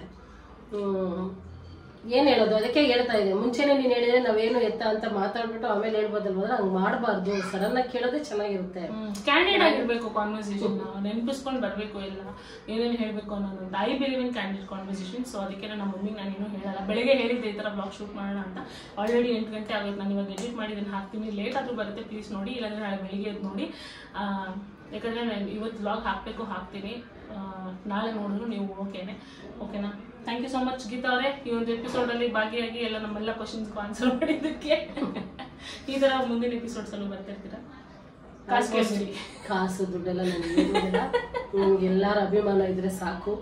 ಕಾಸು ಬೇಡ, ಪ್ರೀತಿ ವಿಶ್ವಾಸ ಅಭಿಮಾನ ಎಲ್ಲ ನಮ್ಮ ಮೇಲೆ ಸದಾ. ನಾವು ಕನ್ಸಲ್ಲೂ ಅನ್ಕೊಂಡಿರ್ಲಿಲ್ಲ ಈ ತರ ಒಂದು ಪ್ರೀತಿ ಸಿಗುತ್ತೆ ಅಂತ. ಇವಾಗಲೂ ಅಮ್ಮ ಎಲ್ಲೋದ್ರೂ ಜನ ಮಾತಾಡ್ತಾರೆ, ಕೂರ್ತಿರ್ತಾರೆ, ಅಮ್ಮ ನೀವು ಚೆನ್ನಾಗಿ ಮಾತಾಡ್ತೀರಾ ಅಂತಾರೆ. ನಮಗೆ ನೀವು ತಿಳ್ಕೊಳ್ಳೋರಷ್ಟು ಬುದ್ಧಿವಂತೇನೂ ಅಲ್ಲ, ಒಂದು ಏನ್ ಹೇಳ್ತಾರೆ, ದಡ್ಡಿ ಅಂತೂ ಅಲ್ಲ, ದಡ್ಡಿ ಅಂತೂ ತೀರಮಲ್ಲ, ದಡ್ಡಿ ಅಂತಲ್ಲ, ದಡ್ಡಿ ಇದ್ದೀನಿ ಇಲ್ಲ ಅಂತ ಹೇಳಲ್ಲ, ಬಟ್ ಅಷ್ಟೊಂದು ದಡ್ಡಿನೂ ಅಲ್ಲ, ಅಷ್ಟೊಂದು ಬುದ್ಧಿವಂತೇನೂ ಅಲ್ಲ. ದೇವ್ರು ಏನೋ ಒಂದ್ ಮಟ್ಟಕ್ಕೆ ನನ್ನನ್ನ ತೂಗಿಸ್ಕೊಂಡು ಹೋಗ್ತಾ ಇದ್ದಾನೆ. ನಾವು ತೂಗು ಮಂಚದಲ್ಲಿ ಅಂತ ತೂತಾ ಇದ್ದೀವಿ. ಅವ್ನ ಹೆಂಗ್ ಕರ್ಕೊಂಡು ಹೋಗ್ತಾನೋ ಜೀವನ ನಾವು ನಡ್ಕೊಂಡು ಹೋಗ್ತೀವಿ. ಅದೊಂದೇ ನಮ್ಗಿರೋದು. ಇವಾಗೂ ನಾವೆಲ್ಲರೂ ಆಚೆ ಹೋದ್ರೆ ಒಬ್ರು ಇಬ್ರು ನಾನು ಬಂದು ನಮ್ನ ಬಿಂದು ಅಲ್ವಾ ನೀವು ಅಂತ ಬಂದು ಮಾತಾಡ್ಸ್ತಾರೆ. ಅದಕ್ಕಿಂತ ಖುಷಿಯಾದ ವಿಷಯ, ಅದಕ್ಕಿಂತ ಹೆಚ್ಚಾದ ಖುಷಿ ವಿಷಯ ಏನು, ಅದಕ್ಕಿಂತ ಹೆಚ್ಚಾದ ಖುಷಿ ವಿಷಯ ಏನು ಅಂದ್ರೆ ನೀವು ಬಿಂದು ಅವರಮ್ಮ ಅಲ್ವಾ ಅಂತಾರೆ. ನೋಡಿ ಹೆಂಗಿದೆ, ಹೌದಪ್ಪ ನನ್ ಬಿಂದು ಅವರಮ್ಮ ಅಂತ ಮಾತಾಡ್ತಾರೆ. ಚೆನ್ನಾಗಿ ಎಲ್ಲರೂ ಮಾತಾಡಿಸ್ತಾರೆ, ಚೆನ್ನಾಗಿ ಗುರ್ತಿರ್ದು. ಕೆಲವೊಬ್ರು ನೋಡ್ತಾರೆ ಮಾತಾಡ್ಸೋದ ಬೇಡವಾ, ಏನ್ ಅನ್ಕೊಂತಾರೋ ಏನೋ ಅಂತ, ಏನೋ ಅನ್ಕೊಳಲ್ಲ. ನೋಡಿದ ತಕ್ಷಣ ಮಾತಾಡ್ಸಿ, ನಮಗೂ ಖುಷಿ ಆಗುತ್ತೆ, ನಾವು ಚೆನ್ನಾಗಿ ಮಾತಾಡ್ತೀವಿ. ನಮ್ಗಿನ್ನೂ ನೀವು ನಮ್ಗೆ ಮುಂದಕ್ಕೆ ಹೋಗೋದಿಕ್ಕೆ ಏನ್ ಹೇಳ್ತಾರೆ, ಹೆಲ್ಪ್ ಮಾಡಿದ್ರೆ, ಹೆಲ್ಪ್ ಅಲ್ಲ ಕಣೆ, ಸಪೋರ್ಟ್ ಅಲ್ಲ, ಮುಂದಕ್ಕೆ ಹೋಗೋದಕ್ಕೆ ಸಪೋರ್ಟ್ ಮಾಡ್ದಂಗೆ ನಮ್ಗೂ ಖುಷಿ ಆಗುತ್ತೆ. ಅಷ್ಟೇ. ಥ್ಯಾಂಕ್ ಯು ಸೋ ಮಚ್ ಇಲ್ಲಿ ತನಕ ನೋಡಿದಕ್ಕೆ. ಮತ್ತೆ ಸಿಗೋಣ ಇನ್ನೊಂದು ಎಕ್ಸೈಟಿಂಗ್ ಬ್ಲಾಗ್ ನಲ್ಲಿ. ಲೈಕ್ ಮಾಡಿ, ಕಮೆಂಟ್ ಮಾಡಿ, ಶೇರ್ ಮಾಡಿ. ಮತ್ತೆ ಸಿಂಗಲ್ಸ್ ಮದರ್ಸ್ ಎಷ್ಟೋ ಜನ ಇದ್ದೀರಾ, ಯಾರೋ ತಲೆ ಕೆಡಿಸ್ಕೋಬೇಡಿ. ದೇವ್ರು ನಮ್ಗೆ ಅಂತ ಏನೋ ಒಂದ್ ಇಟ್ಟಿದ್ದಾನೆ, ಅದಕ್ಕೋಸ್ಕರ ನಮ್ಗೆ ಈ ತರ ಜೀವನಗಳು ಕೊಟ್ಟಿದ್ದಾನೆ. ಅದ್ ಏನ್ ಮಾಡ್ತಾನೋ, ಎಲ್ಲಿ ಕರ್ಕೊಂಡು ನಮ್ಮನ್ ಬಿಡ್ತಾನೋ ಹೋಗೋಣ, ತಲೆ ಕೆಡಿಸ್ಕೊಂಬೇಡಿ. ನಿಮಗೆ ಏನ್ ಅನ್ಸುತ್ತೋ ಆ ತರ ನೀವು ಬದುಕಿ, ನಿಮ್ ಜೀವನ ನೀವು ನೋಡ್ಕೊಳ್ಳಿ, ಇನ್ನೊಬ್ರ ಬಗ್ಗೆ ತಲೆ ಕೆಡಿಸ್ಕೋಬೇಡಿ. ಹಾನೇ ಹೋಗ್ತಾ ಇದ್ರೆ ನಾಯಿ ಬೊಗಳ್ತಾ ಇರತ್ತಂತೆ, ಬೊಗಳೋ ನಾಯಿ ಬೊಗಳ್ಕೋತಾ ಇರ್ಲಿ, ನಮ್ಮ ಪಾಡಿಗೆ ನಾವು ಹೋಗ್ತಾ ಇರೋಣ, ಅಷ್ಟೇ ನಮ್ಮ ಜೀವನ. ನಮಗ್ ಬೇಕಾಗಿರೋದು ನಮ್ಮ ಮಕ್ಳ ಶ್ರೇಯಸ್ಸು, ಅವ್ರು ಚೆನ್ನಾಗಿರ್ಬೇಕು, ಅವ್ರು ಚೆನ್ನಾಗಿ ಬಾಳಿ ಬದುಕಬೇಕು ಅಷ್ಟೇ. ಇದ್ರಲ್ಲಿ ಏನಾದ್ರೂ ತಪ್ಪಿದ್ರೆ very sorry. And also it will only make you stronger ಅಷ್ಟೇ. ಜೀವನದಲ್ಲಿ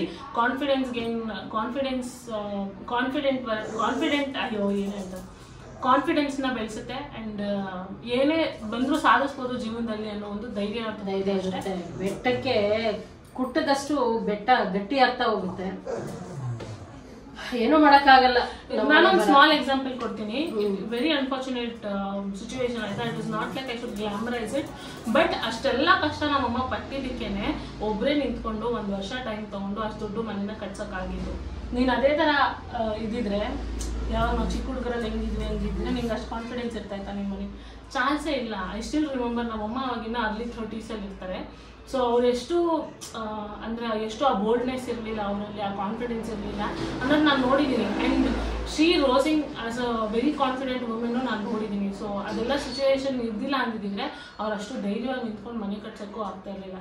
it is not to glamorize the situation, but it is what it is. Because of all the situation ಅವ್ರು ಏನೇನು ಫೇಸ್ ಮಾಡಿದ್ರು, ಅದರಿಂದ ಅವ್ರಿಗೆ ಆ ಧೈರ್ಯ ಬಂತು ದಟ್ ಏನಾದರೂ ಒಂದು ನಾನು ಜೀವನದಲ್ಲಿ ಮಾಡಬೇಕು, ಇಷ್ಟು ವರ್ಷ ಕಷ್ಟಪಟ್ಟಿದ್ದೀವಿ, ಇದಕ್ಕೋಸ್ಕರ ನಾವೇನಾದ್ರು ಜೀವನದಲ್ಲಿ ಮಾಡಬೇಕು ಅಂತ ಅವ್ರ ಧೈರ್ಯ ತಗೊಂಡು ಆ ಮನೇನ ಕಟ್ಸ್ಬೇಕು ಅಂತ ನಿಂತಿದ್ದಕ್ಕೆ ಆ ಮನೆ ಆಗಿದ್ದು. ನಮ್ಮ ಯಾರಿಂದನೂ ಅದು ಆಗ್ತಾ ಇರಲಿಲ್ಲ ಆಯ್ತಾ. ಫಸ್ಟ್ ಅವ್ರು ಮಾತಾಡೋಕೆ ಸ್ಟಾರ್ಟ್ ಮಾಡಿದಾಗ ಮನೆ ಕಟ್ಸೋಕೆ ಸ್ಟಾರ್ಟ್ ಮಾಡೋಣ ಅಂತ ಬೇಡ ಅಂದಿದ್ದು ಮೊದಲನೇ ವ್ಯಕ್ತಿ ಯಾವ ಹಿತಶತ್ರುನೂ ಅಲ್ಲ, ನಾನೇ.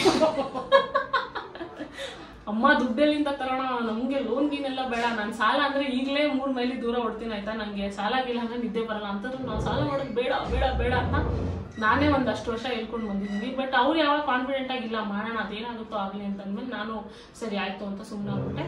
ಬಟ್ ಆ ಧೈರ್ಯ ಬೇಕಲ್ವಾ, ಸಾಲ ಯಾರು ಬೇಕಂದ್ರೆ ನಾವು ಹುಟ್ಟಿದ್ದಕ್ಕೂ ಏನಾದರೂ ಒಂದು ಸಾರ್ಥಕ ಆಗ್ಬೇಕಲ್ವಾ. ಬರೀ ಮಕ್ಳನ್ನ ಸಾಕಿ ಬೆಳೆಸ್ಬಿಟ್ರೆ ಸಾಕಾಗಲ್ಲ, ಆ ಮಕ್ಳಿಗೂ ಒಂದು ನೆಲೆ ಅನ್ನೋದು ಬೇಕು. ಅವರು ನೆನೆಸ್ಕೋಬೇಕು, ನಮ್ಮಮ್ಮ ನಮ್ಮನ್ನು ಎತ್ತಿದ್ದಕ್ಕೂ ಏನೋ ಒಂದು ಸಾರ್ಥಕ ಆಯಿತು ಅಂತ. ಬರೀ ನಾವು ಜನ್ಮ ಕೊಟ್ವಿ ಮುಗೀತು ನಮ್ಮ ಜೀವನ ಅನ್ನೋ ಥರ ಇರಬಾರ್ದು. ನಮ್ಮ ಕೈಯಲ್ಲಿ ಏನಾಗುತ್ತೋ ಅದನ್ನು ಅವರಿಗೆ ನಾವು ಕೊಡಬೇಕು ಅಷ್ಟೇ. ನನಗಿದ್ದಿದ್ದು ಅದೊಂದೇ, ನನ್ನ ಮಕ್ಳಿಗೆ ನಾನು ಏನಾದರೂ ಮಾಡಬೇಕು, ಏನಾದರೂ ಮಾಡಬೇಕು, 3 ಜನಕ್ಕೂ ನಾನು ಮಾಡಬೇಕು ಅನ್ನೋ ಆಸೆ ನನಗಿದೆ. ಆ ಆಸೆ ದೇವ್ರು ನನಗೆ ಆತಿ ಬಿಡಮ್ಮ, ಬೆಂಗಳೂರಲ್ಲಿ ನನ್ನ ಮನೆ ಕಟ್ಸ್ಕೊಂಡ್ಬಿಡೋಣ. ಆಯಿತು, ನಿನ್ನ ಬಾಯರ್ಕೆಯಿಂದ ದೇವ್ರು ನನಗೆ ಆಶೀರ್ವಾದ ಮಾಡಿ ಕೊಟ್ಬಿಟ್ರೆ ನನಗೆ ಅದು ಇನ್ನೂ ನನಗೆ ತುಂಬಾನೇ ಖುಷಿ ಆಗುತ್ತೆ. ಆ ಶಕ್ತಿ ಕೊಡ್ಲಿ ಅಂತ ದೇವ್ರನ್ನ ನಾನು ಕೇಳ್ಕೊತೀನಿ. ನಾವು ಯಾವತ್ತೂ ಈ ಥರ ಕುತ್ಕೊಂಡು ಮಾತಾಡೋ ವಿಡಿಯೋಸ್ ಮಾಡೋದೇ ಇಲ್ಲ, ಬಟ್ ಮಾಡಿದಾಗ ನಮ್ಮ ಮಾತೇ ನಿಲ್ಲಲ್ಲ. ಇಷ್ಟೊಂದು ಮಾಡಿ ಹಿಂಗೆ ಸ್ಟಾರ್ಟಿಂಗ್ ಅಲ್ಲಿ ಬೆಬ್ಬೆ ಅಂತ ಇದ್ವಿ, ಈಗ ಹಂಗೆ ಮಾತಾಡ್ತಾ ಮಾತಾಡ್ತಾ ಮಾತಾಡ್ತಾ ಇನ್ನೂ ಮಾತಾಡ್ತಾನೆ ಇರುತ್ತೆ. ಅದಕ್ಕೆ ಇಲ್ಲಿಗೆ ನಿಲ್ಲಿಸ್ತೀವಿ ನಾವು. ಬೇರೆ ಕ್ವಶನ್ಸ್ ಇದ್ರು ನೀವು ಕಮೆಂಟ್ಸ್ ಅಲ್ಲಿ ಕೇಳಿ. ಸೊ ನಾವು ಒಂದು ಸಿಟ್ ಡೌನ್ ವಿಡಿಯೋ ಮಾಡೋಣ, ಒಂದ್ಸಲ ಈ ಥರ ಮಾಡೋಣ. ನಿಮ್ದು ಏನಾದ್ರು ಕ್ವಶನ್ಸ್ ಇದ್ರೆ ನಾನೆಲ್ಲ ನೋಟ್ ಡೌನ್ ಮಾಡ್ಕೊಂಡು ಕೇಳ್ತೀನಿ. And thank you so much ಇಲ್ಲಿ ತನಕ ನೋಡಿದ್ದಕ್ಕೆ. ನಾವು ಇಷ್ಟೊತ್ತು ಮಾತಾಡಿದ್ರಲ್ಲಿ ಏನಾದ್ರು ತಪ್ಪಾಗಿದ್ರೆ ನಿಮ್ಮ ರೈಟ್ ಸೈಡ್ ಕಿಡ್ನಿಗೆ ಹಾಕೊಳ್ಳಿ, ಲೆಫ್ಟ್ ಸೈಡ್ ಕಿಡ್ನಿಗೆ ಹಾಕೊಳ್ಳೋಕ್ಕಿಂತ ಮುಂದೆ ವಿಷಯಗಳನ್ನ ನಾನು ಕೊಡ್ತಾ ಇದ್ದೀನಿ ಅಷ್ಟೇ. ನಾನು ನಾಳೆ ಸ್ಯಾಟರ್ಡೇ ನನಗೆ ಡೈಲಿ ಬ್ಲಾಗ್ ಹಾಕ್ಬೇಕನ್ನೋ ತುಂಬ ಆಸೆ ಇದೆ, ಏನಂತ ಗೊತ್ತಿಲ್ಲ, ಇನ್ಸ್ಟಾಗ್ರಾಮಲ್ಲಿ. ಸೊ ಅದಕ್ಕೆ ನಾಳೆ ಶೂಟ್ ಮಾಡೋಣ ಅಂದ್ಕೊಂಡಿದ್ದೀನಿ. ಸೊ ನಾಳೆ ಡೈಲಿ ವ್ಲಾಗಲ್ಲಿ ಸಿಗೋಣ ಮತ್ತೆ. Thank you so much. ಹೋಗ್ತಾ ಲೈಕ್ ಮಾಡಿ, ಕಮೆಂಟ್ ಮಾಡಿ, ಶೇರ್ ಮಾಡಿ. ಈ ವಿಡಿಯೋ ಹೇಗೆ ಅನಿಸ್ತು ಅನ್ನೋದನ್ನ ಮರಿಬೇಡಿ, ಹೇಳೋದನ್ನ ಮರಿಬೇಡಿ.